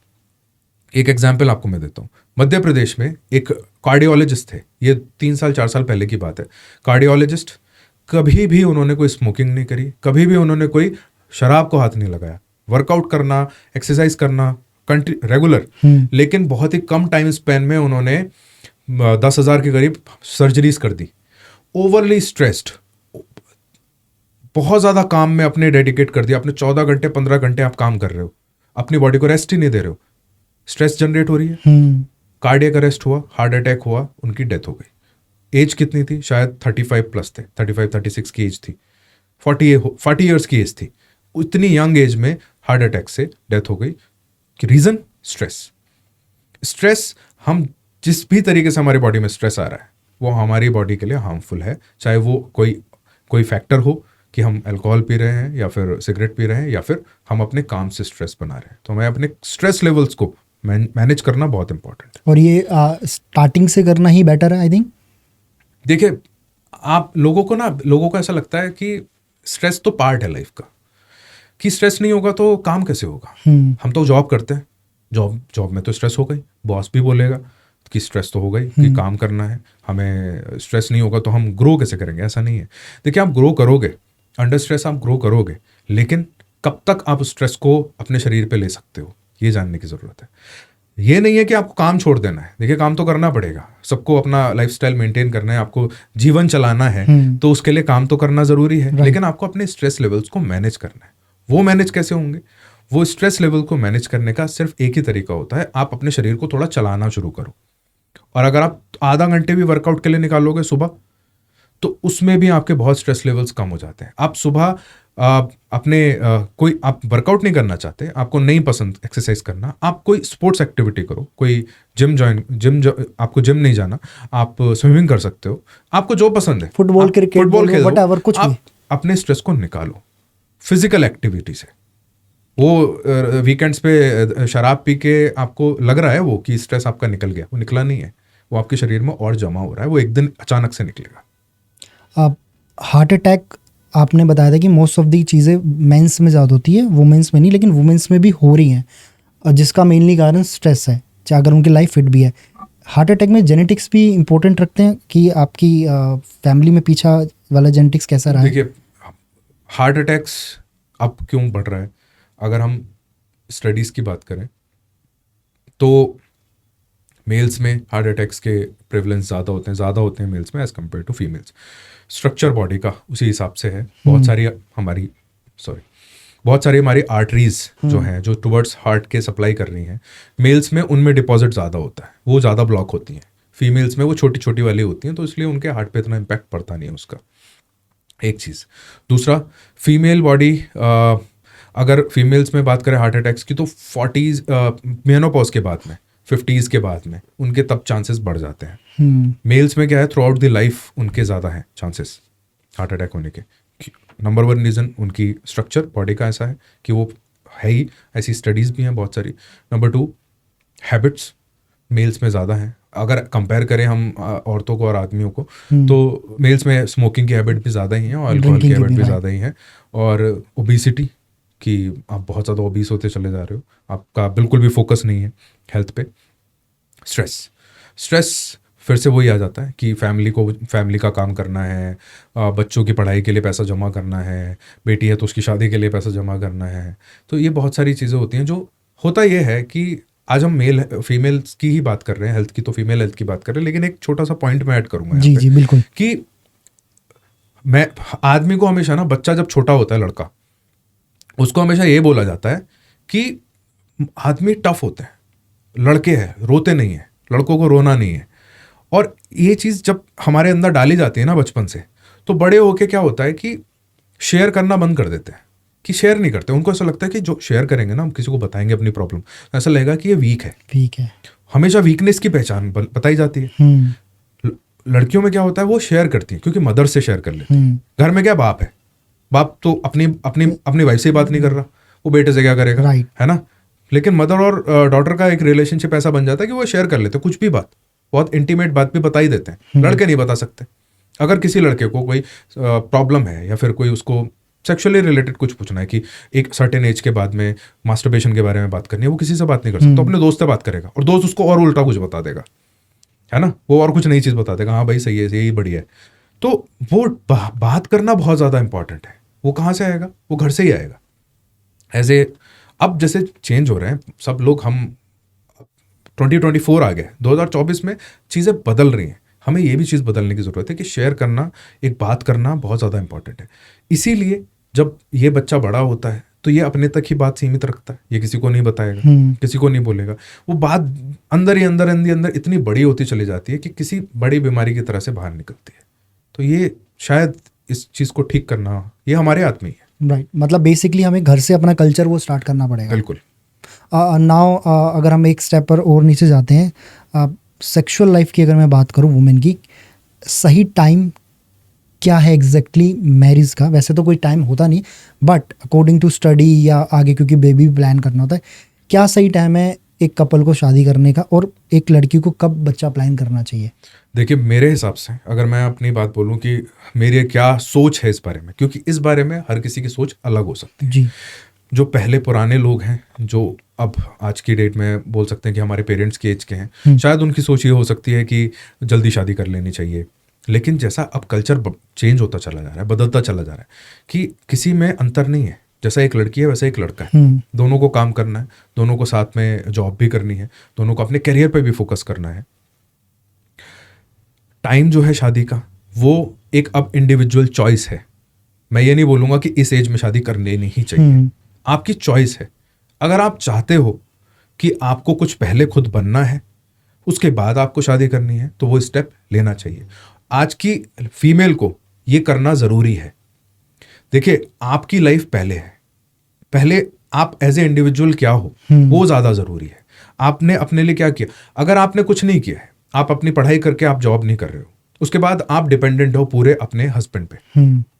अगर आप डिपेंडेंट हो तो उसके बाद में ऑल ऑफ सडन कुछ भी होता है। देखिए, लाइफ है, कुछ भी हो सकता है। आप डिवोर्स के केसेस बढ़ रहे हैं, ऑल ऑफ सडन किसी की डेथ हो जाती है। आप अपने आपको कैपेबल होना ज़रूरी है। अगर आपके बच्चे आपके साथ रह जाते हैं तो आप इतने कैपेबल हो कि आप काम करके आप अब अपनी फैमिली को चला सकते हो। तो ये आप पे डिपेंड करता है। अब जब एज फैक्टर आ जाता है फर्टिलिटी के लिए कि एक सर्टेन एज के बाद में, जैसे 25 से ऊपर जानी शुरू होती है एक फीमेल की हेल्थ, फीमेल की एज, तो फर्टिलिटी के इश्यूज आने शुरू हो जाते हैं। पहले इतने आईवीएफ सेंटर्स नहीं थे, हाँ, अब बहुत ज़्यादा है। अब आपको हर जगह पे आईवीएफ सेंटर्स दिखेंगे। देखिए, उसका कारण सबसे ज़्यादा ये है कि आप सिर्फ एक ही डायरेक्शन में चल रहे हो कि आपको बस काम करना है और आपको ना ही आपकी फिजिकल एक्टिविटी है और ना ही आपका ध्यान आपके खाने पे है। फीमेल्स को खासकर ध्यान रखने की ज़रूरत है अपनी एज के साथ में अपने डाइट पे खासकर ध्यान देने की और वर्कआउट करने की, क्योंकि ये फर्टिलिटी पे बहुत बड़ा इम्पैक्ट डालता है। फर्टिलिटी पे इम्पैक्ट पॉल्यूशन का भी पड़ता है, एनवायरनमेंट का भी पड़ता है, लेकिन हमारे कंट्रोल में नहीं है वो। हमारे कंट्रोल में क्या है? हमारे कंट्रोल में है हमारी डाइट, हम क्या खा रहे हैं।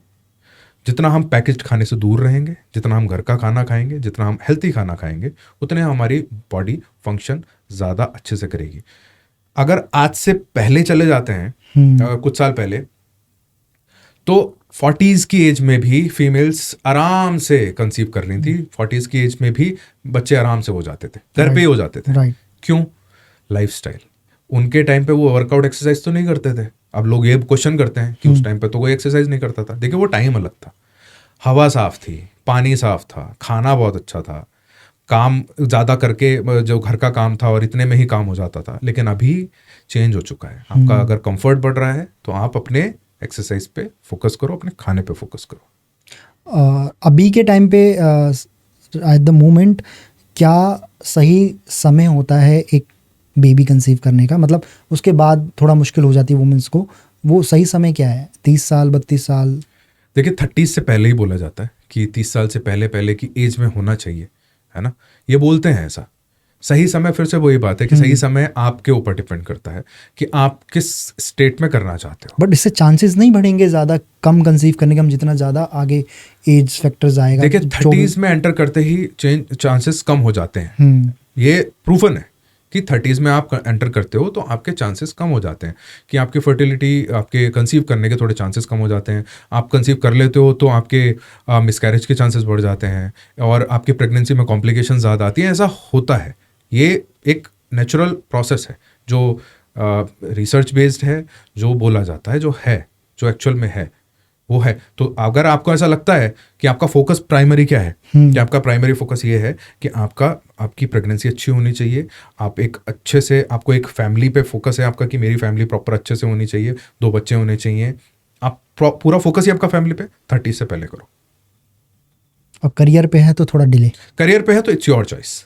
मैं तो ये बोलता हूँ, अगर करियर पे है ना, आप अपने इंडिविजुअलिटी पे आप फोकस कर रहे हो, और मैं हमेशा वो बोलता हूँ, तो आप पहले फोकस करो अपनी हेल्थ पे, अपने ऊपर। जब आपको लगे तब आप करो। ओके, नाउ वुमेन की जो सेक्सुअल लाइफ होती है कंपैरिजन टू मैन, वो अभी टाइमली धीरे धीरे घटती जा रही है। क्योंकि मैं भी इस चीज़ पे जब मैं रिसर्च कर रहा था, पढ़ रहा था, ये अभी रिसेंटली से 7 दिन पहले की बात है जो मैं आपको बता रहा हूँ कि मैन क्या है बेसिकली एक्टिवली ज़्यादा होते हैं सेक्स लाइफ में, लेकिन वुमेन्स का रोल जो होता है वो एक्टिवली कम होता है। रीज़न बीइंग शायद स्ट्रेस हो सकता है या वट एवर, वो घर की कल्चर या आपस में ना बनना। बट एक्चुअल में एक सेक्स लाइफ 2 कपल के बीच में कितनी इंपॉर्टेंट है और सबसे ज़्यादा इम्पोर्टेंट वुमेन्स के लिए कितनी इंपॉर्टेंट है? देखिए, सेक्सुअल अगर लाइफ की बात करते हैं ना, तो मेल्स और फीमेल्स, एक आदमी और एक औरत की, बिल्कुल अलग होती है। मेल्स जो होते हैं, जो आदमी होती है, जो साइकोलॉजी है आदमी की, वो ऐसी होती है कि वो विजुअली ओरिएंटेड है। वो देख के अगर स्टिमुलस की बात करें तो वो देखता है। जो फीमेल्स होती हैं, उनका जो वुमन है, उसकी जो सेक्सुअल ओरिएंटेशन है वो हेड से होती है, वो उसके साइकोलॉजी से होती है। अगर वो इमोशनली कनेक्टेड नहीं है, अगर इमोशनल कनेक्शन नहीं है, तो आपकी सेक्सुअल लाइफ अच्छी नहीं हो सकती। ये ट्रुथ है।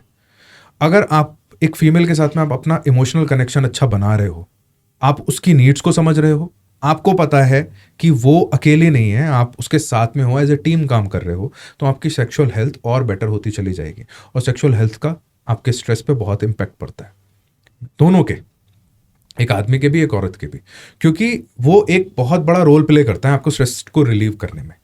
अब क्या है, आजकल की डेट में, आज भी, पहले भी ऐसा होता था कि एक वुमन घर पे है, घर का काम कर रही है, घर का काम संभाल रही है, हस्बैंड बाहर जा रहा है, वो बाहर का काम कर रहा है, ठीक है, उसके ऊपर भी रिस्पॉन्सिबिलिटीज़ हैं कि भाई घर का काम करना है। और एक वुमन के ऊपर रिस्पॉन्सिबिलिटीज़ हैं कि उसको घर चलाना है, अपने इन लॉज से भी बना के रखनी है, और अपनी लिमिटेशन में भी रहना है, ऐसा बोला जाता है, इम्पोज किया जाता है। अब इतनी सारी चीज़ों में क्या होता है कि एक कनेक्शन जो है, जो एक आदमी का है, वो उसको मेंटल सपोर्ट चाहिए उसका, कि वो अगर घर पे, अगर वो अपनी टेंशन में है एक आदमी, तो वो अपनी वाइफ से बात कर सकता है। एक वाइफ टेंशन में है तो वो अपने हस्बैंड से बात कर सकती है। बात करना मतलब कि आप अपनी हर प्रॉब्लम को सॉल्व कर सकते हो उस बात से।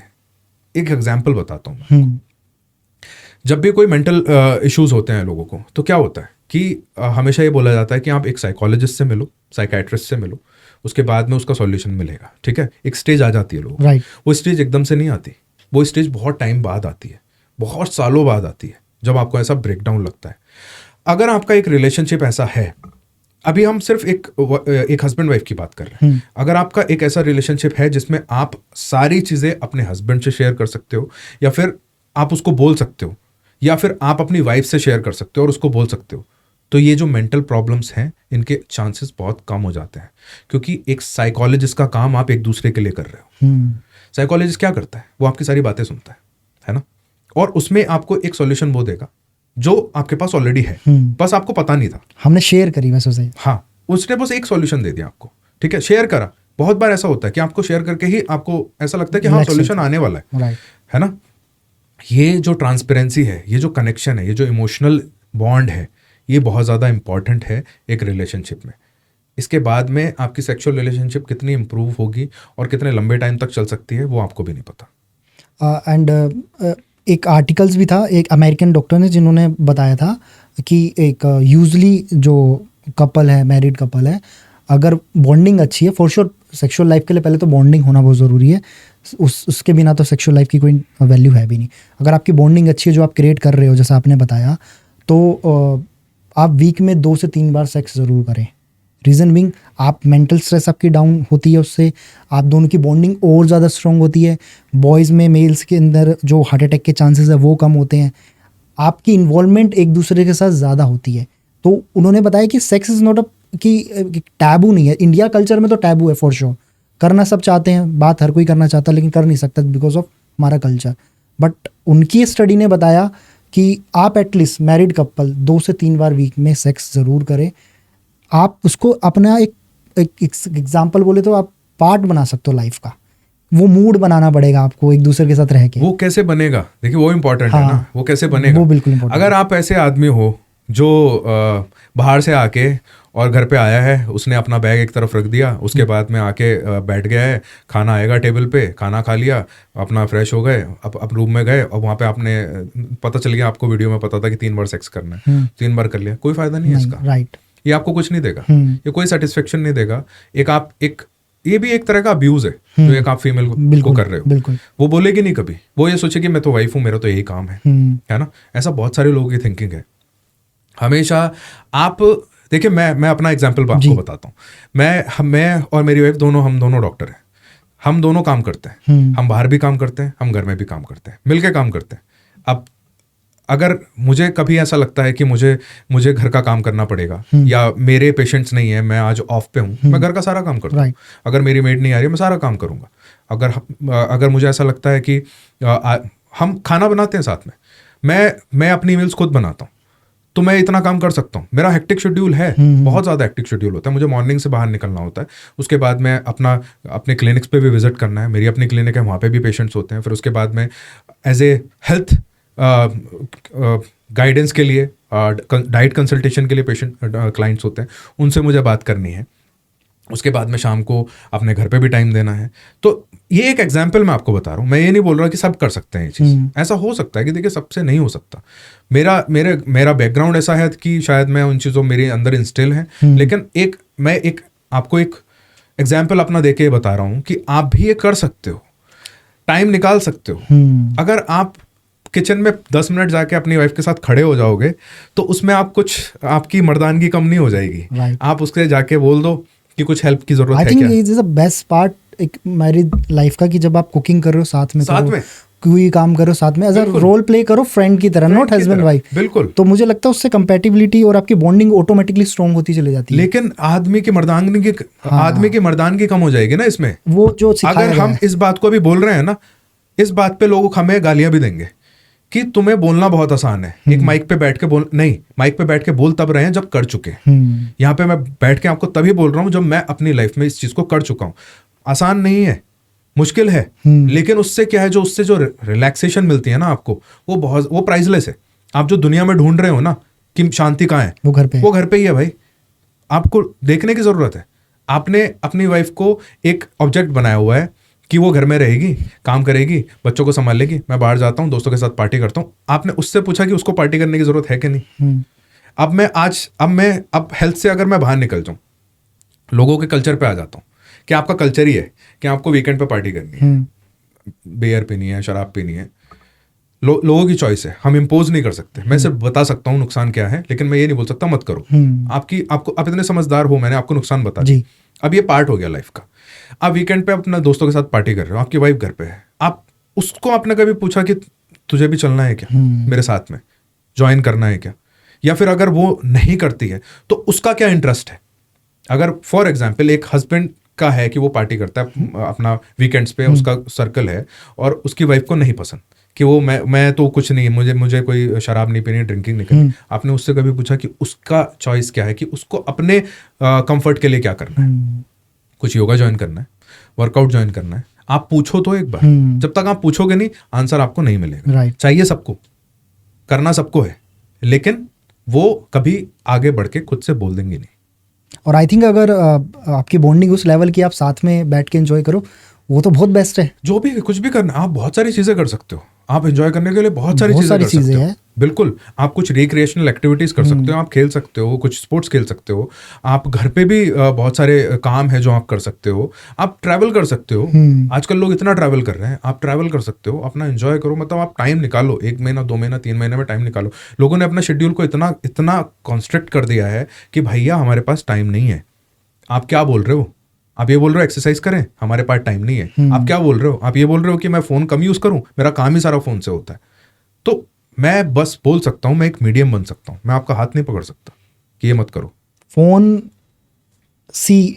बहुत लोगों की तो जर्नी, काम, हर चीज़ फ़ोन से कर रहे हैं, क्योंकि हम भी एक क्रिएशन जर्नी में, मेरा भी काम फ़ोन, लैपटॉप और यही सब कुछ है, मीडिया जर्नी। तो मैं समझ सकता हूँ कि हाँ, हमको बहुत ज़्यादा चीज़ें देखनी पड़ती है काम करने के लिए भी, समझने के लिए भी, और इवन कुछ चीज़ें भी, नए थॉट्स सही हैं, मार्केट में क्या अपडेट चल रही है वो भी हमें ध्यान है। लेकिन कहीं ना कहीं नहीं, इवन मैं फॉर श्योर बोलूँगा, स्ट्रेस लेवल का बहुत मेजर पार्ट हमारे लिए फ़ोन प्ले करता है। और वो क्यों? बिकॉज हमें वो शो ऑफ वाली दुनिया देखने को मिल रही है सामने से, जो हम थी है नहीं, बनाई गई है। एंड जैसा मैंने आपको ऑफ कैमरा भी बताया था कि आज के टाइम पे खासकर जो मेल है, उन क्रिएटर जर्नी में उनके लिए नेक्स्ट टू इम्पॉसिबल हो गया अपने आप को रीच आउट करना या बड़ा बनना। वहीं पे कुछ गर्ल्स शॉर्ट ड्रेसेस पहन के, न्यूडिटी थोड़ी शो करके, they getting millions of views, reach. और वहीं एक मेल क्रिएटर मेहनत कर रहा है, अच्छी क्रिएटिविटी यूज़ कर रहा है, कंटेंट दे रहा है, उसको वो नहीं मिलेगा। और उसको बढ़ाने वाले भी कौन है? हम लोग, हम ही उन कंटेंट को फॉलो करते हैं। अब हमारी फैमिली भी आगे बढ़ेगी। जो बच्चे अभी बढ़ रहे हैं वो सोशल मीडिया पे जाके क्या देख रहे हैं कि यार इस तरीके की वीडियोस बनाने से ज़्यादा रीच और फॉलोअर्स मिलते हैं, वो इन्फ्लुएंस होते हैं और वो बनाते हैं और वो ज़्यादा फैल रहा है। तो ये जो स्ट्रेस लेवल है ये भी कहीं ना कहीं हमारे माइंड में आता है, जिसको हम लोग कोशिश करते हैं कि हमें ऐसा बनना है। एज अ डॉक्टर आप इन चीज़ों से कैसे डील करते हो?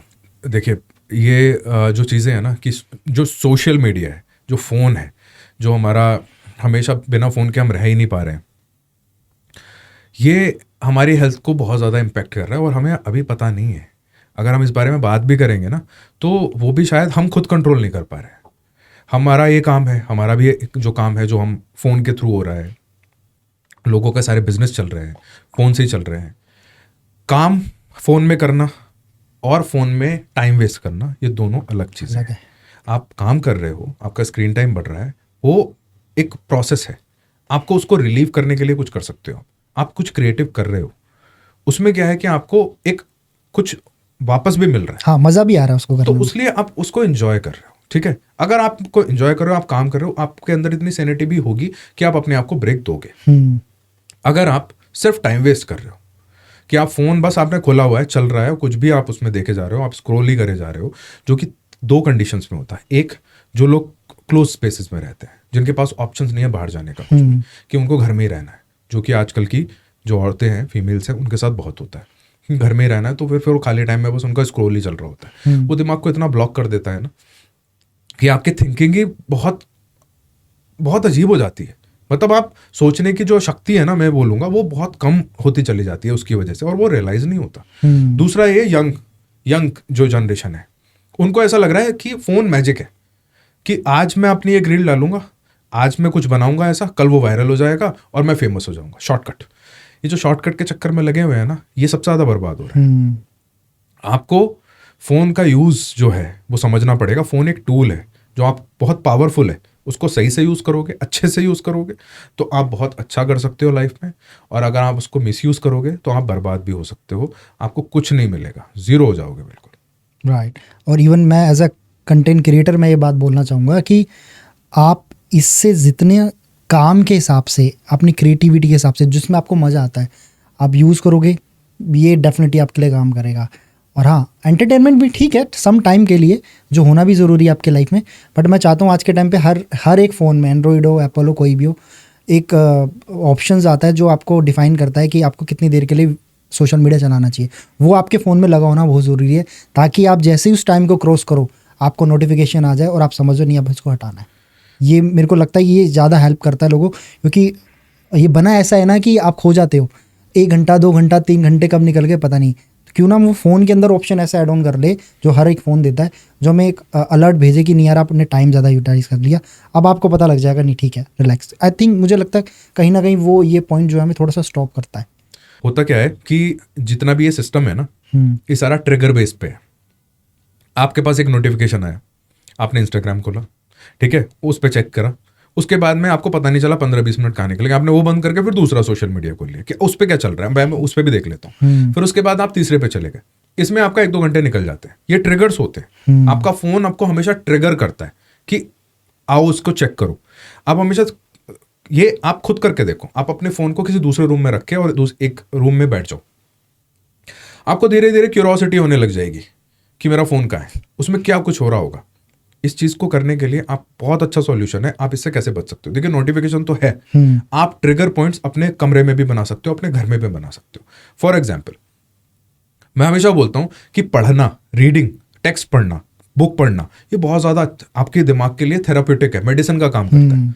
आप एक हैबिट बनाओ, आप ट्रिगर अपने घर में खुद बनाओ कि आपने रात को ब्रश करने के बाद में आपको 5 पेजेस या 2 पेजेस पढ़ने हैं।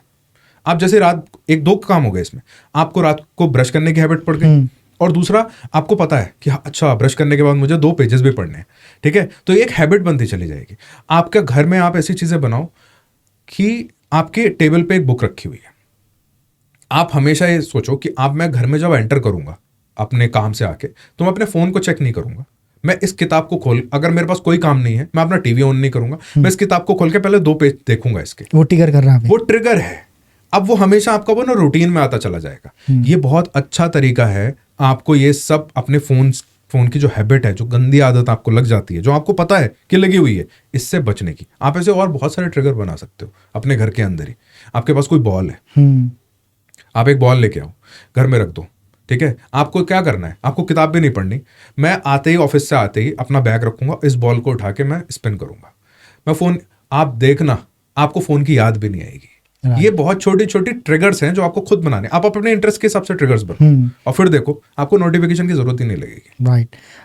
नाउ अभी हम बात करने वाले हैं कुछ मिथ्स पे, वो आप बताइएगा कि क्या ये मिथ है या रियलिटी है कि पीरियड के टाइम पे एक्सरसाइज करना हार्मफुल होता है। देखिए, पीरियड्स के टाइम पे अगर आप एक्सरसाइज करते हो तो आपकी बॉडी अंडर स्ट्रेस है ऑलरेडी। आपकी बॉडी में से जो आपके ब्लड फ्लो बाहर निकल रहा है आपका, उस टाइम पे अगर आप एक्सरसाइज भी करते हो तो वो ज़्यादा स्ट्रेस क्रिएट कर सकता है आपकी बॉडी में। आप फर्स्ट डे, सेकेंड डे आप अपने कंफर्ट के हिसाब से ब्रेक लो। 2 दिन तो मैं बोलता हूँ कि 2 दिन लो, 3 दिन में आप ब्रेक ले लोगे तो आपकी बॉडी थोड़ी रिलैक्स हो जाएगी, आपका वो स्ट्रेस कम हो जाएगा, तो अवॉइड करना चाहिए। ओके। एंड सेकेंड है कि जब मेंस्ट्रुअल साइकिल रेगुलर बनाने के लिए पिल्स लेते हैं, वो सेफ है? देखिए, कोई भी पिल्स पीरियड्स को कंट्रोल करने के लिए, जितनी भी पिल्स हैं वो आपको नुकसान ही करेंगी, कोई फ़ायदा नहीं करेंगी। देखिए, जितनी भी थेरेपी होती है वो हार्मोनल थेरेपी होती है। अगर किसी के पीरियड्स ठीक से नहीं चल रहे हैं, आप अपने गायनोकोलॉजिस्ट से कंसल्ट करो कि आपको कौन सी मेडिसिन लेनी है, और उसके बाद में हमेशा मेडिसिन पर रिलाई नहीं करना है। आपको अपनी डाइट में, लाइफस्टाइल में चेंज करना है, आपकी मेडिसिन बंद हो सकती है। ओके। एंड नाउ क्या सिर्फ एक एल्डरी वुमेन को ऑस्टियोपोरोसिस होता है या इससे नीचे वाली एज को भी हो सकता है? ऑस्टियोपोरोसिस की जो प्रॉब्लम है ना, फीमेल्स में ज़्यादा ही होती है। रीज़न क्या है कि देखिए, एक तो लाइफ में इतने सारे चेंजेस हो रहे हैं, प्रेगनेंसी के बाद ज़्यादा हो जाती हैं प्रॉब्लम्स की। प्रेगनेंसी में बॉडी वीक हो जाती है, उसके बाद में ब्रेस्ट फीडिंग कराना होता है, फिर उसके बाद में अपना ध्यान, तो वो मैंने बार बार मैं उस चीज़ को बोल रहा हूँ कि अपनी हेल्थ पे ध्यान नहीं होता है, तो ये चांसेस बहुत ज़्यादा बढ़ जाते हैं फिजियोलॉजिकली भी और वैसे आपकी इग्नोरेंस की वजह से भी। तो अगर आप अपनी बॉडी पे, आप अपने डाइट पे, अपने लाइफस्टाइल पे अगर ध्यान रखते हो, आप अपनी बॉडी को समझते हो कि न्यूट्रिशनल डेफिशिएंसीज हो रही हैं, उसको आपको फिल कैसे करना है, चाहे वो आपको किसी की हेल्प लेनी पड़े, अपने डाइट के लिए हेल्प लेनी पड़े, अपने डॉक्टर से हेल्प लेनी पड़े, ज़रूरी है, उसका ध्यान करेंगे तो ये प्रॉब्लम्स नहीं आएंगी। ओके। पीरियड्स के टाइम पे क्या एक फीमेल को सेक्स करना चाहिए, इंटीमेसी में जाना चाहिए? देखिए, वो बहुत डिबेटेबल टॉपिक है ये, हर किसी की चॉइस अलग होती है। कुछ लोगों को, कुछ फीमेल्स को ऐसा होता है कि कुछ वुमेन को ऐसा होता है कि उनको जो सेक्सुअल अर्ज बढ़ जाती है पीरियड्स के टाइम पे, और उनको वो रिलीफ भी करता है, और कुछ लोगों को वो बहुत ज़्यादा अच्छा नहीं लगता है। तो ये आपकी चॉइस है, ये हर किसी की अपनी चॉइस है, जिसको जैसा ठीक लगता है वो वैसा करे। लेकिन ऐसा कोई प्रॉब्लम नहीं है कि अगर आपको, ये कोई एक रूल नहीं है कि आपको करना है या नहीं करना है। ओके। और क्या IVF या फर्टिलिटीज ट्रीटमेंट से जो बच्चे होते हैं उनकी हेल्थ बोली जाती है कि वो नॉर्मल बच्चों से मुकाबले थोड़ी कम होती है? ऐसा कुछ नहीं है। देखिए, अगर प्रॉब्लम्स होती हैं, देखिए जो प्रोसेस है वो बस बाहर किया जा रहा है, जो सेम प्रोसेस है जो बॉडी के अंदर होता है वो एक छोटा सा प्रोसेस बाहर किया जाता है, उसके बाद में सारा जो बच्चे की, बेबी की ग्रोथ है वो एक फीमेल बॉडी के अंदर ही हो रही है। तो ऐसा कुछ भी नहीं है कि वो कमज़ोर होते हैं या कुछ होते हैं, बिल्कुल सेम होते हैं। सेम एज इन जैसे नॉर्मल बच्चा नॉर्मली है, वो भी नॉर्मली है, वो प्रोसेस बस बाहर हुआ है, एक बस इतना ही हुआ है, वो बॉडी के अंदर जो होना है, और जो बाहर प्रोसेस होता है वो भी बिल्कुल ऐसा एनवायरनमेंट बनाया जाता है जो ह्यूमन बॉडी के अंदर होता है, बस उसको प्लेस बाद में किया गया है।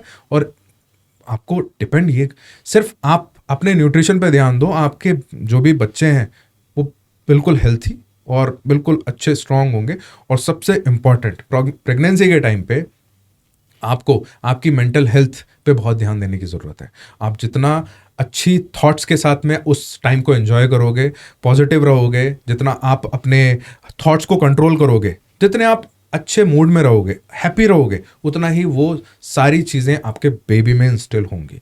तो वो उन चीज़ों पे आपको काम करने की ज़रूरत है। ओके। नाउ IVF कई मामलों में सेफ नहीं होता। देखिए, IVF बहुत सारे ड्रॉबैक्स के साथ आता है ना, कि ओवरऑल हेल्थ कैसी है, और सक्सेस रेट बहुत वेरी करता है बॉडी टू बॉडी पे, है। बहुत सारे और फैक्टर्स हैं जो सक्सेस रेट को बनाते हैं, जो डॉक्टर्स हैं जो वो आपको प्रॉस कॉन्स पहले ही बता देंगे, आपको बता देंगे कि ये हो सकता है, इतने चांसेस हैं, इतने चांसेस नहीं हैं, तो इसका रिस्क आपको लेके चलना पड़ता है।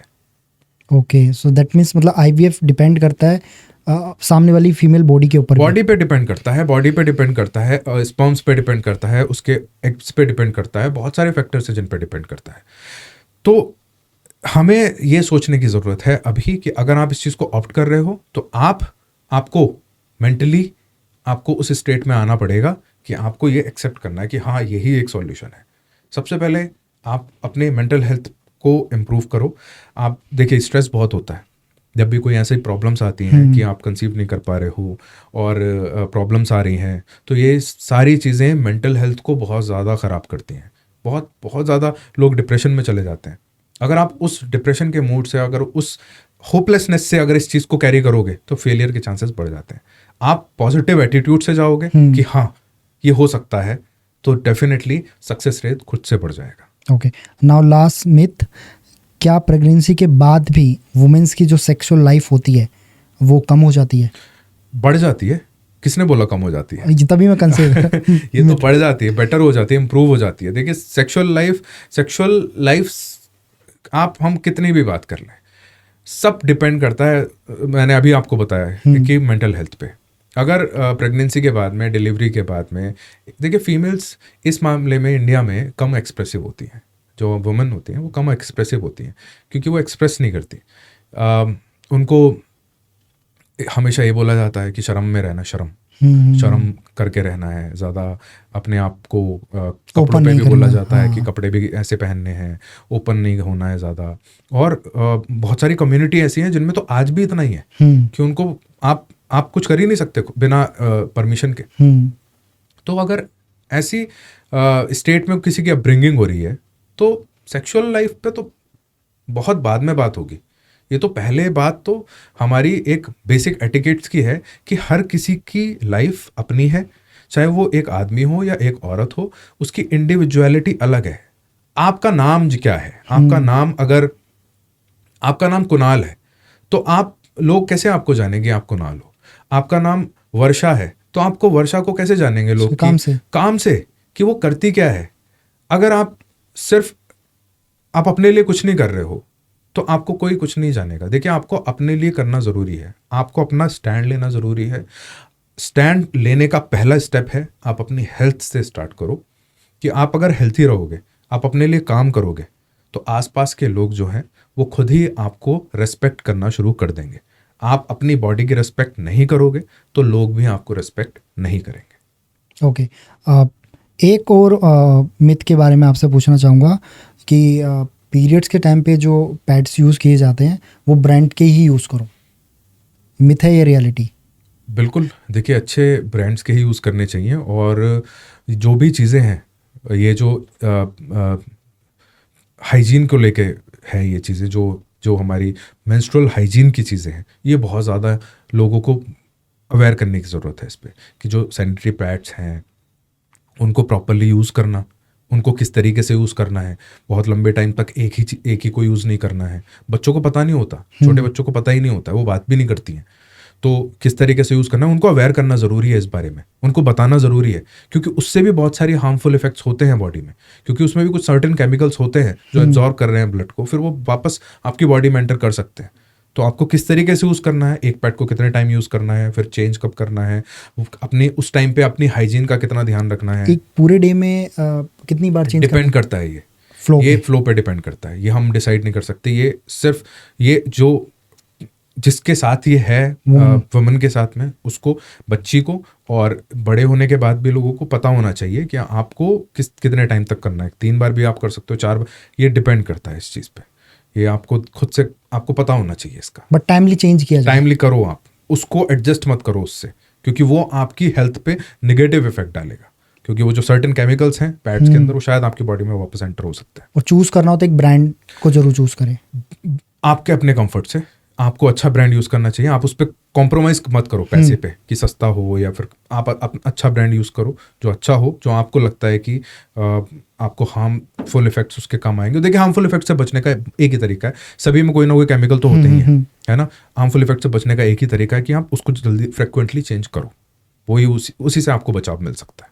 ओके, नाउ नेक्स्ट चीज़ें मिथ नहीं है, जैसे क्वेश्चन कि वुमेन हेल्थ का क्या उसकी सेक्सुअल लाइफ पे इम्पैक्ट पड़ता है, जो उसकी हेल्थ है, अच्छी भी हो सकती है, बुरी भी हो सकती है फॉर श्योर। लेकिन अगर एक वुमेन हेल्थ जो भी हम चल रही है इज़ लाइक फैट ज़्यादा आ गया, मूड स्विंग हो रहे हैं, इसकी सेक्सुअल लाइफ पे क्या इम्पैक्ट पड़ता है, क्योंकि वो फैमिली के साथ भी कनेक्टेड है। देखिए, जो हेल्थ है, एक कॉन्फिडेंस कब आता है? कॉन्फिडेंस इंसान को तब आता है जब दो तरीके से, एक जब वो अपनी लाइफ में अपने लिए कुछ कर लेता है और बहुत सारा कुछ अपने कमा लिया, आपने कुछ कर लिया, है ना, ये Right. कॉन्फिडेंस बढ़ जाता है। एक मेल की थिंकिंग तो ऐसी होती है कि जब मेरे जेब में खूब पैसा होगा, मेरे अकाउंट में पैसा होगा, तो तब मैं कॉन्फिडेंट हो जाऊंगा, खुद ही से कॉन्फिडेंट हो जाता है। फीमेल्स में, वुमेन्स में क्या होता है कि उनकी बॉडी शेमिंग बहुत होती है कि कोई ना कोई कुछ यंग एज से बोलता रहता है कि ये मोटी है, ये इसके साइज कम है, ज़्यादा है, मतलब बहुत सारे कमेंट्स होते हैं। एक फीमेल कितनी चीज़ों को अपने लाइफ में एक्सपीरियंस करती है। हर किसी फीमेल के साथ कोई ना कोई हैरेसमेंट हुआ होता है, हर किसी के साथ। आप किसी को भी पूछ लोगे, किसी ना कभी ना कभी उसको हैरेस किया होगा, किसी भी तरीके से, किसी भी तरीके से। अगर पब्लिक ट्रांसपोर्ट में, वहाँ भी हुआ होगा, बाहर भी हुआ होगा, ये होता ही है और आज भी हो रहा है। अब अगर इस तरह से किसी की कोई सोसाइटी में रह रहा है, तो आप सोचो कि कॉन्फिडेंस लेवल्स कितने डाउन हो सकते हैं, है ना, कि आपको हमेशा वीक फील होगा कि आप वीक हो, आप स्ट्रांग नहीं हो, आप कुछ कर नहीं सकते। कि कभी कभी ऐसा अंदर से ही मन आता है कि किसी ने आपको बोला है कि सामने से कुछ बोल दिया जाए, लेकिन डर कि आप वीक हैं, उस वीकनेस को निकालना ज़रूरी है अपने मन से। वो वीकनेस कैसे निकलेगी? आप अपने बॉडी पे काम करते हो, आप अपने बॉडी को शेप में लाने में काम करते हो, तो आप में कॉन्फिडेंस खुद से आता है। जब आप में कॉन्फिडेंस आता है तो आपका काम इम्प्रूव होता है। जब आप में कॉन्फिडेंस आता है, आपका कम्युनिकेशन इम्प्रूव होता है। जब आप में कॉन्फिडेंस आता है तो लोग आपको रेस्पेक्ट करते हैं। तो अगर रेस्पेक्ट करेंगे तो फिर डेफिनेटली आपकी ओवरऑल ग्रोथ होगी, चाहे वो फिजिकल ग्रोथ हो, मेंटल हो, सेक्सुअल रिलेशनशिप हो, सब आपका बैलेंस रहता है। तो आप अपनी लाइफ का कोई ऐसा केस शेयर करोगे हमारे साथ जो आपको लगता है बहुत कॉम्प्लिकेटेड हो? देखिए, मैं एक इंसिडेंट बताता हूँ और एक केस बताता हूँ। जी। जैसे हमारे उसमें क्या है कि बहुत ज़्यादा कॉम्प्लिकेटेड चीज़ें नहीं होती हैं कि पेशेंट की, देखिए जहाँ भी हम पेशेंट से डील कर रहे हैं वहाँ पे लाइफ का सवाल तो है ही है। चाहे कोई भी ट्रीटमेंट हो, आप कुछ भी ट्रीटमेंट कर रहे हो, आप जहाँ पेशेंट को ट्रीट कर रहे हो वहाँ पे उसकी लाइफ का सवाल है। लेकिन हम बहुत ज़्यादा इमरजेंसी केसेस, इस तरह से कि कोई ट्रॉमा हो गया या फिर बहुत कॉम्प्लिकेटेड चीज़ें नहीं आती हैं। लेकिन ऐसे इंसिडेंट है एक, और एक केस है जो मैं आपको बताऊंगा। जी जी। एक इंसिडेंट है, जैसे मैंने अपनी प्रेजेंस जो थी वो पहले मेरे सालों तक सिर्फ एज ए मेरी डेंटिस्ट्री में रही। मैं डॉक्टर अपना क्लिनिक पे इधर उधर अपना कॉर्पोरेट्स के साथ काम करना, बहुत सालों तक मैंने ऐसे ही काम किया। फिर उसके बाद जब मैंने सोशल मीडिया पे अपना प्रेजेंस बनाना शुरू किया, जो मेरा इंटरेस्ट था फिटनेस, जिसके लिए मैंने खूब पढ़ाई भी करी और 15 साल का एक्सपीरियंस मैंने गेन किया, जो सेल्फ लर्निंग मैंने करी, उसको एक जगह प्रेजेंट करना जरूरी था। हमेशा था मेरे अंदर ये था कि मैं लोगों को बताऊं, एजुकेट करूं। वो एक अंदर से रहता है कि हाँ, लोगों को फायदा होना चाहिए, कुछ तो फायदा हो किसी को हमसे, जो हम कर सकते हैं। तो उसके लिए मैंने अपना प्लेटफॉर्म बनाया। तो पहले मैंने ऐसे ही स्टार्ट किया, मैंने वहाँ पे सिर्फ अपना नाम लिखा हुआ था, प्रीफिक्स भी नहीं लिखा हुआ था। एक जो डॉक्टर प्रीफिक्स है ना, उसकी बहुत वैल्यू होती है और उसकी रिस्पेक्ट हमें खुद से करनी चाहिए कि हम क्या बोल रहे हैं, हम लोगों को क्या प्रोवाइड करा रहे हैं। वो लोग क्योंकि उस डॉक्टर प्रीफिक्स से ट्रस्ट बहुत करते हैं Right. कि एक डॉक्टर है तो ये अच्छी बात ही बता रहा होगा, तो इस चीज़ की वैल्यू हमें करनी चाहिए। तो मैंने नाम नहीं लगाया, क्योंकि मुझे उस टाइम पे ऐसा लगता था कि शायद मैं इतना कैपेबल नहीं हूँ इस चीज़ को इस तरह से बताने के लिए। तो मैंने सिर्फ अपना लोगों को एजुकेट करना शुरू करा, थोड़ी अपनी फिटनेस की वीडियोस डाल के। एक बार मैंने एक वीडियो डाली जिसमें LGBTQ कम्युनिटी के बारे में था, कि कैसे जो ये कम्युनिटी है इसमें मेंटल प्रॉब्लम्स, मेंटल हेल्थ से रिलेटेड प्रॉब्लम्स बहुत ज़्यादा हैं, क्योंकि लोग बात नहीं करते, लोग इग्नोर करते हैं। इवन घर वाले ही इग्नोर करते हैं, लोग घर वाले ही अलग कर देते हैं कि ये चीज़ नहीं हो सकती, एक्सेप्ट ही नहीं करते। एक बार मेरे पास में इंस्टाग्राम पे मैसेज आया किसी का इस वीडियो डालने के बाद कि सर मैंने आपकी एक वीडियो देखी और मुझे आपकी वीडियो देख के मुझे बहुत अच्छा लगा और मैं आपसे कुछ पूछना चाहता हूँ, अब मैं बात करना चाहता हूँ कि मुझे बहुत सारी प्रॉब्लम्स हैं, हेल्थ प्रॉब्लम्स हैं। तो तब तक मैं अपना नाम चेंज कर चुका था, मैंने अपना प्रीफिक्स लगा लिया था कि किसी बड़े डॉक्टर ने ही मुझे बोला था, इंस्टाग्राम पे यूट्यूबर हैं वो, तो उन्होंने मुझे बोला था कि डॉक्टर साहब अपने नाम से आगे ये लगाओ जिससे कि हमें पता चले, क्योंकि आजकल कोई भी कुछ भी बोल रहा है। हाँ। तो तब मैंने वहाँ पे अपने नाम के आगे डॉक्टर लगाया। तो वो जो मेरे पास मैसेज आया, कॉल आया, मैसेज आया, फिर मैंने उससे बात करी तो उन्होंने बताया कि सर मैं 15 साल की एज से मुझे पता चल गया था कि मैं गे हूँ। तो 16-17 साल की एज में मैंने अपना कॉन्फिडेंस बना के मैंने अपने घर पे बोल दिया, तो मुझे घर से बाहर निकाल दिया गया, किसी ने मुझे एक्सेप्ट नहीं करा। 2 साल 3 साल रहा, फिर वापस आने की कोशिश करी, उन्होंने घर से मुझे बाहर निकाल दिया। अभी मैं जहाँ भी उन्होंने बताया वहाँ रहता हूँ, और अब मैं HIV डायग्नोस हुआ है मुझे। और इस टाइम पे मैं अपनी लाइफ में कुछ भी नहीं कर पा रहा हूँ, कि ना ही मेरे दोस्त हैं मेरे साथ में, ना ही मेरी फैमिली है, मैं अकेला हूँ बिल्कुल। तो वो चीज़ मुझे बड़ी डिसहार्टनिंग लगी कि मैंने उसको बोला कि मैं आपकी हेल्प कैसे कर सकता हूँ, मुझे बताओ।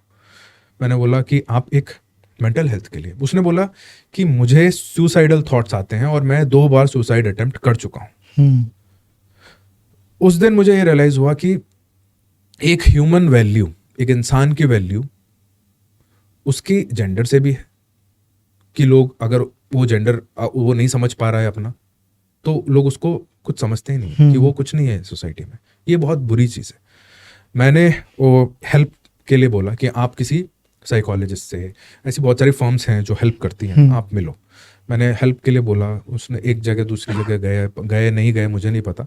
तो फिर से बोला कि सर मुझे कोई, मतलब मैं समझ नहीं पा रहा हूँ कि मैं बहुत पजल्ड हूँ, मैं रात को सो नहीं पाता। मैंने कहा ठीक है, आप एक काम करो, मेरा ये एड्रेस है क्लिनिक का, आप यहाँ आके मुझे मिलो। वो नहीं आया, तो मैंने फ़ोन पे बात करी। मैंने कहा नंबर दो, मैं फ़ोन पे बात करता हूँ। सर मैं नहीं आ पाऊँगा, मैं मिल नहीं पाऊँगा। मैंने फ़ोन पे बात करी, आधा घंटा 1 घंटे की कॉन्वर्सेशन हुई। सब चीज़ें मैंने सुनने की कोशिश करी जो मैं अपनी तरफ से समझा सकता था। As a human being empathy होती है हम में, एक ह्यूमन टू ह्यूमन रिलेशनशिप होता है, वो मैंने करने की कोशिश करी, समझाने की कोशिश करी। शायद उसको कुछ चीज़ें समझ आई मेरी कि आप अपनी लाइफ में और आगे क्या कर सकते हो। देखिए HIV पॉजिटिव होना और एड्स, ये दोनों चीज़ें अलग हैं। बिल्कुल। बहुत सारे लोग HIV पॉजिटिव हैं और अच्छे लाइफ अपनी है उनकी, वो हमेशा मेडिसिन पे रह के अपनी लाइफ को, स्टाइल को मेंटेन कर सकते हैं। और ऐसा नहीं है कि वो एक ही उसका ऑप्शन है कि आप अगर HIV हो गया तो आपकी बस लाइफ कुछ ही है, ऐसा नहीं है। अब तो बहुत एडवांसमेंट्स आ गए। इस लड़के की एज सिर्फ 28 साल ही थी। इस लड़के ने बात करी मेरे से, ये मेरा काम नहीं था। उसके बाद भी मैंने उसको गाइड करा, उसको बोला, वो फ़ोन पे रोने लगा कि पहली बार किसी ने मेरे से बात भी करी है इतनी देर तक, 1 घंटे तक मेरे लाइफ के बारे में। LGBT कम्युनिटी जो है इतनी ज़्यादा इग्नोर्ड है हेल्थ को लेके कि लोग इनको रिस्पेक्ट नहीं करते, लोग सुनना नहीं चाहते, और हमेशा इनको यही बोला जाता है कि ये बीमारियों को लेके ही चलते हैं। देखिए वो भी ह्यूमंस हैं, और ह्यूमंस रिलेशनशिप हमारी प्रायोरिटी होनी चाहिए, हमें इंसानियत रखनी चाहिए, तभी हम इंसान कहलाते हैं। दूसरा जो केस था मेरे से रिलेटेड, जो एक पेशेंट, एक मेरा नोन ही है, मेरे नोन एक, अभी ये रिसेंट का है जो अभी मेरे दिमाग में आ रहा है। मेरा एक फ्रेंड है, उसके भाई को रात में एकदम से दर्द होना शुरू हुआ, और ये दर्द काफी टाइम से हो रहा था, दांतों में, दांत पीछे इस एरिया में। और वो बोल रहा है कि मेरे जॉ में दर्द हो रहा है और मेरे सर में दर्द हो रहा है।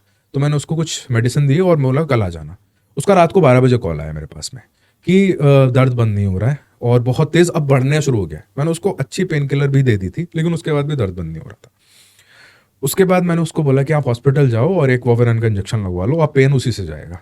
तो वो हॉस्पिटल गया, इंजेक्शन लगवाया, उसका पेन रिलीफ हो गया। अब वो अगले दिन जब आया, 1 दिन के बाद आया, क्योंकि पेन रिलीफ हो गया। अब तो अब आना तो लोगों को लगता है कि पेन चला गया तो अब प्रॉब्लम चली गई। देखिए दांतों में यही प्रॉब्लम होती है कि पेन तब होता है जब प्रॉब्लम बहुत ज्यादा हो जाती है। फिर 1 दिन के बाद जब वो वापस आया मेरे पास में, तो हम आजकल ऐसी जगह पे हैं, ऐसे चेंज में हैं, जब हमारी अक्लदाड़ है वो प्रॉपर बाहर नहीं निकल पा रही है, अंदर फंसी रहती है, क्योंकि हमारा जॉ का साइज छोटा होता चला जा रहा है। ये बहुत बड़ा टॉपिक है, इस पे अलग से कभी बिल्कुल करेंगे। जॉ का साइज छोटा हो रहा है, तो वो अब ज्यादातर लोगों को ये प्रॉब्लम हो रही है। तो उसकी वजह से क्या इन्फेक्शन हो जाता है, जब बाहर नहीं निकल पाती, खाना फंसता रहता है। तो सेम वही चीज हो रही है कि आप चेकअप करा नहीं रहे हो अपना, तो इग्नोरेंस।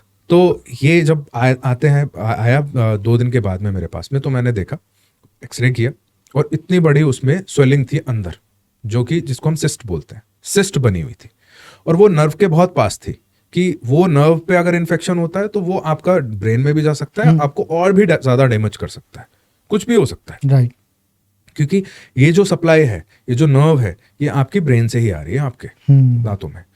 तो उस दिन मैंने उसको प्रॉपरली उसका ट्रीटमेंट किया, उसको ऑपरेट किया अच्छे से, एक माइनर सर्जिकल प्रोसीजर होता है वो करके इसको बाहर निकाला, और उसके साथ में प्रॉपर वो इतनी बड़ी जो सिस्ट थी वो दांत के साथ में बाहर निकली, जो इमेजिन भी नहीं किया था कि इतना ज़्यादा कॉम्प्लिकेटेड ये हो सकता है।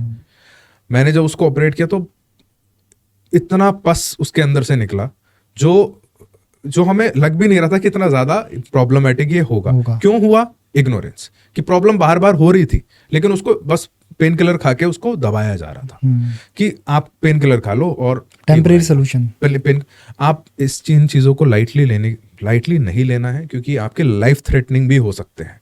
ये लाइफ थ्रेटनिंग होते हैं क्योंकि आपकी बॉडी में इन्फेक्शन चाहे कहीं भी हो, वो आपके लिए लाइफ थ्रेटनिंग हो सकता है। राइट। एक लास्ट इस पॉडकास्ट को कंप्लीट करने से पहले, वुमेन को स्ट्रेंथ ट्रेनिंग करने की नीड क्यों है? देखिए, ये इतनी बड़ी बात है ना कि इस पे हम दिन भर बात कर सकते हैं। स्ट्रेंथ ट्रेनिंग होती क्या है? स्ट्रेंथ ट्रेनिंग होती क्या है कि आपको अपनी मसल्स को एंगेज करना है वर्कआउट से। हमारे मसल्स कैसे डेवलप होती हैं, हमारी मसल्स बनती कैसे हैं?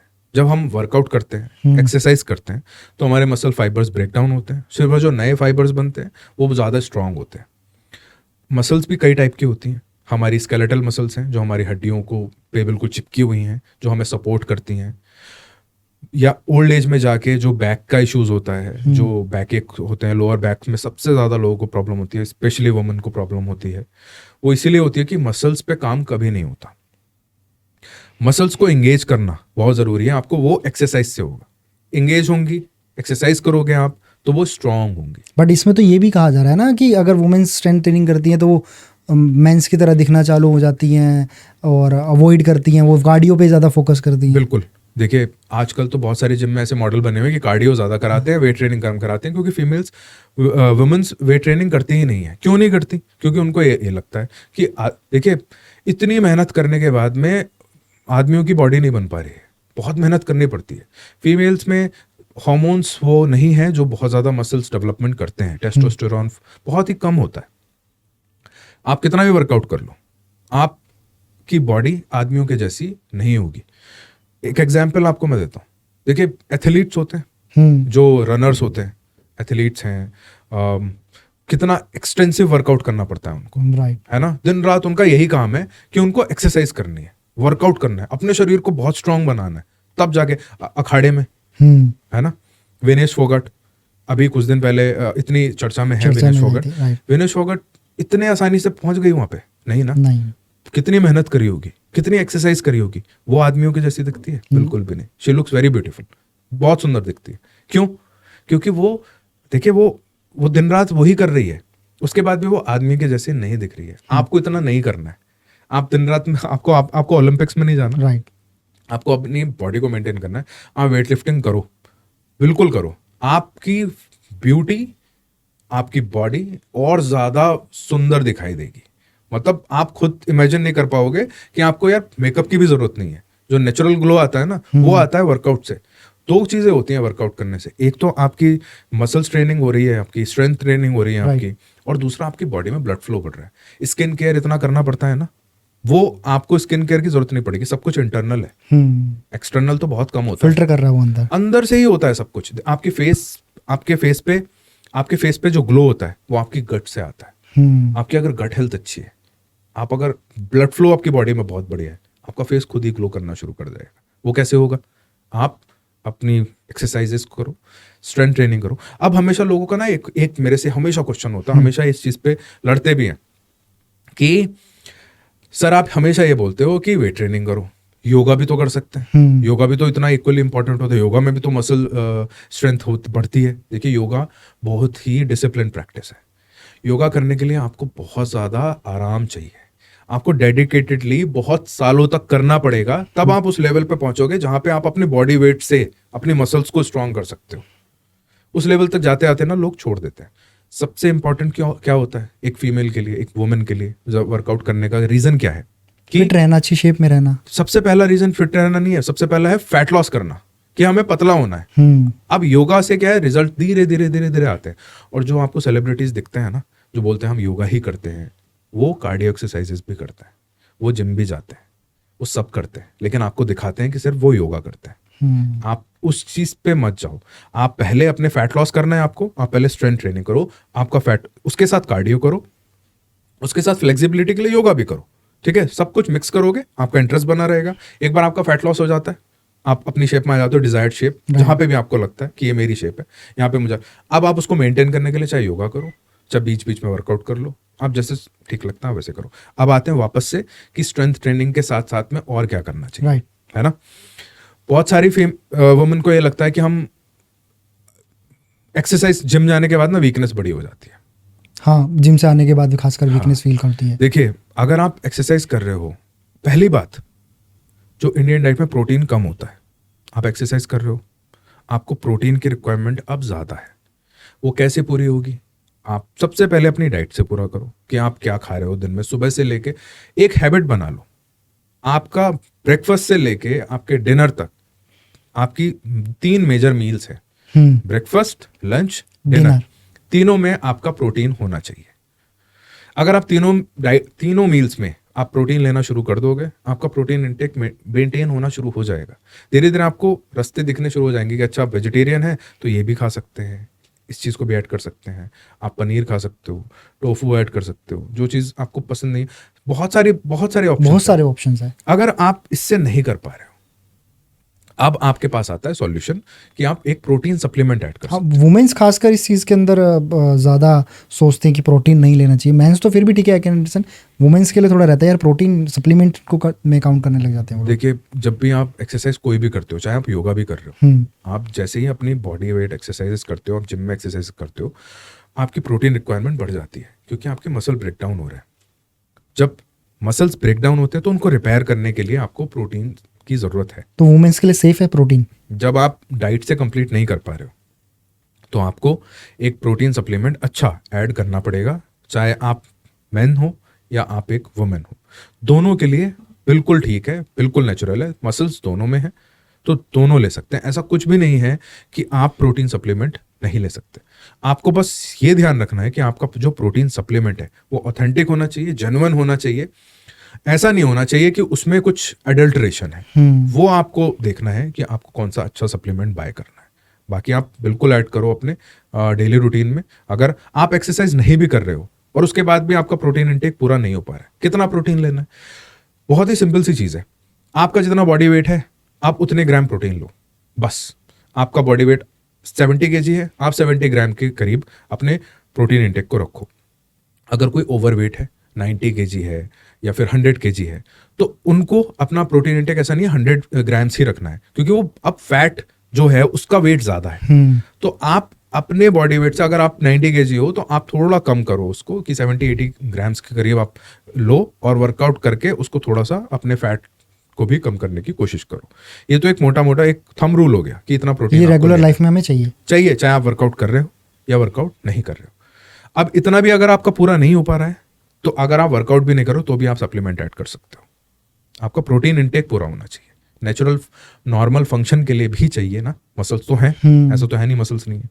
अगर वो भी इतना भी न्यूट्रिशन नहीं मिलेगा तो मसल्स धीरे धीरे और वीक होती चली जाएंगी, और फिर वो जब एज बढ़ती है, नीज की प्रॉब्लम, बैक एक, लोअर बैक एक, बैठ नहीं पा रहे, उठ नहीं पा रहे, और जब मसल्स डेवलप नहीं होती हैं तो फैट डिपोजिशन और ज़्यादा होता है। राइट। और फीमेल बॉडी में फैट डिपॉजिट होने के चांसेस ज़्यादा होते हैं, थाइस के अराउंड में, आर्म्स के अराउंड में, हिप्स पे, बेली के अराउंड में, ये ज़्यादा होते हैं चांसेस। इस रीज़न क्या है इन चीज़ों का, कि वो बॉडी स्ट्रक्चर वैसा ही है, बना हुआ है कि फैट डिपॉजिट इन एरियाज में होंगे। जैसे मेल्स में ज़्यादातर फैट डिपॉजिट होता है अराउंड द बेली, है ना। फीमेल्स में थाइस के अराउंड भी होता है। बहुत लोगों की टमी नहीं होती, लेकिन थाइस पे बहुत ज़्यादा फैट होगा या फिर आर्म्स पे बहुत ज़्यादा फैट होगा। तो ये जो फैट डिपॉजिट हो रहा है, जो प्रोसेस है, ये हो सकता है आपकी जो डाइट है उसमें प्रोटीन की जो कमी है उसकी वजह से भी एक बहुत बड़ा रीज़न है। ओके, नाउ कंप्लीट करने से पहले कुछ आप हमारे व्यूअर्स और लिसनर्स को कुछ सजेशन या कुछ आप बताना चाहें? देखिए, सजेशंस, 3 सजेशन मैं आपको देता हूँ जी। कि क्या आपको अपनी एक हेल्थी लाइफस्टाइल को मेंटेन करने के लिए करने चाहिए। नंबर 1, आप सबसे पहले तो ये सोचना छोड़ दो कि आपके पास टाइम नहीं है। देखिए, टाइम बहुत है, आपको निकालना कैसे है, आप उस पर फोकस करो। आप हमेशा ये बोलना बंद कर दो, सबसे पहले ये बोलना बंद कर दो कि आपके पास टाइम नहीं है। देखिए, आपको आप हेल्थी लाइफस्टाइल मेंटेन करना है तो जैसे आप खाना खाते हो, जैसे आप सांस लेते हो, जैसे आप चलते हो, जैसे आप सोते हो, वैसे आपको एक्सरसाइज भी करनी ही पड़ेगी।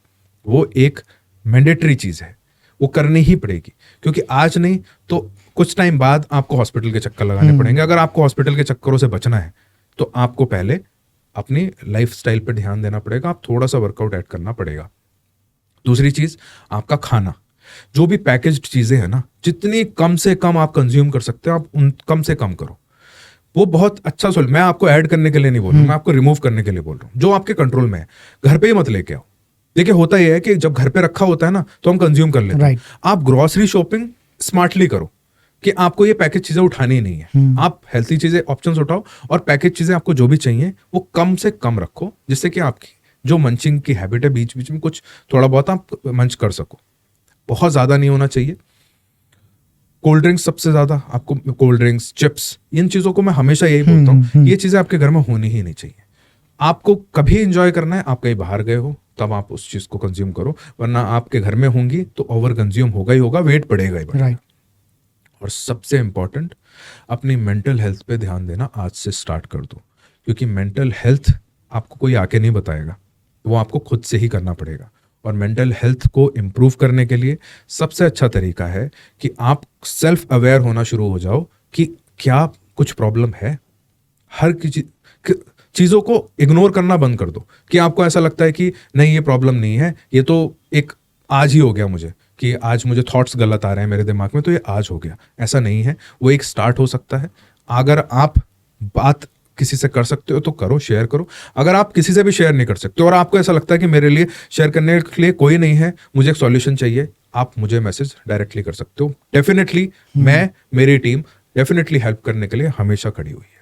राइट। या फिर अगर कोई किसी भी रीजन से आपसे कनेक्ट नहीं कर पा रहा तो एक अच्छे डॉक्टर या साइकोलॉजिस्ट के पास भी जा सकते हैं। बिल्कुल, वो तो पहले है। मैं अपने से पहले बोल रहा हूँ कि आप किसी साइकोलॉजिस्ट से, देखिए, मेंटल प्रॉब्लम का ये मतलब नहीं होता पागलपन है। हाँ। लोगों को ऐसा लगता है। मेंटल हेल्थ इश्यूज एक बिल्कुल फिट आदमी को, एक बिल्कुल फिट वुमेन को भी हो सकते हैं, किसी को भी हो सकते हैं। उसका मतलब ये नहीं कि आप पागल हो गए, उसका मतलब ये है कि अगर आप समझ रहे हो उस चीज को तो आप एक अच्छी मेंटल हेल्थ की तरफ जा रहे हो। अगर आप ये बोल रहे हो कि नहीं मैं बिल्कुल ठीक हूं, तो ये पुअर मेंटल हेल्थ का सबसे पहला साइन है। थैंक यू सो मच इतनी सारी इंसाइट्स और वैल्यूबल चीज़ें हमें बताने के लिए। आई होप कि आपको भी उतना ही अच्छा लगा होगा हमारे साथ बात करके, एंड उतनी ही उम्मीद मुझे है कि जब ये पॉडकास्ट देखेंगे खासकर वुमेंस, तो उनको अपने बारे में जानने के लिए सेल्फ अवेयरनेस, क्या उनकी लाइफ में प्रॉब्लम हो सकती है, कैसे बच सकते हैं, चाहे वो हमारी मदर्स देखने वाली हो, सिस्टर्स हो या कोई अदर्स फीमेल्स हो, बहुत हेल्प कर पाएगा, आई एम श्योर। और जैसे कि हमारे टॉपिक इतना डीप है कि हम इसमें जितना और जाएंगे ये और उतना ज़्यादा बड़ा होता जाएगा। मैं चाहूँगा कि जब हम अगली बार जब हम पॉडकास्ट करें साथ में, तो हम ओरल को लेकर बात करें, ताकि हम ताकि लोगों को ओरल अवेयरनेस के बारे में और ज़्यादा इंपॉर्टेंस पता लगे, जिसके लिए लोग थोड़े से कम अवेयर है। लोग इसको बहुत इंपॉर्टेंट चीज़ नहीं समझते अपनी लाइफ की। बिल्कुल। जबकि मुझे लगता है कि ये बहुत इंपॉर्टेंट, क्योंकि फर्स्ट चीज़ हमारी ये आपने बताया। बिल्कुल, ओरल हेल्थ सबसे इंपॉर्टेंट है, बहुत ज़्यादा इंपॉर्टेंट है, हाइजीन के लिए भी इंपॉर्टेंट है। और डेफिनेटली हम इस पे बहुत ज़्यादा बात कर सकते हैं कि हम अपनी ओरल हेल्थ को कैसे मेंटेन कर सकते हैं, कितनी इंपॉर्टेंट है हमारी ओवरऑल हेल्थ में हमारी ओरल हेल्थ। कितनी सारे कॉम्प्लिकेशंस, हार्ट कॉम्प्लिकेशंस भी रिलेटेड है कुछ ऐसे बैक्टीरिया से जो हमारे मुंह के अंदर होते हैं। तो बिल्कुल बात कर सकते हैं। सो अगर आपको ओरल हेल्थ पे एक ऐसा ही मज़ेदार पॉडकास्ट चाहिए तो कमेंट बॉक्स में ज़रूर बताना, ताकि हम दोबारा से डॉक्टर पुलकित के साथ ओरल हेल्थ पे आपके लिए एक अच्छा पॉडकास्ट लेकर आ पाए। मिलते हैं आपसे अगले पॉडकास्ट में।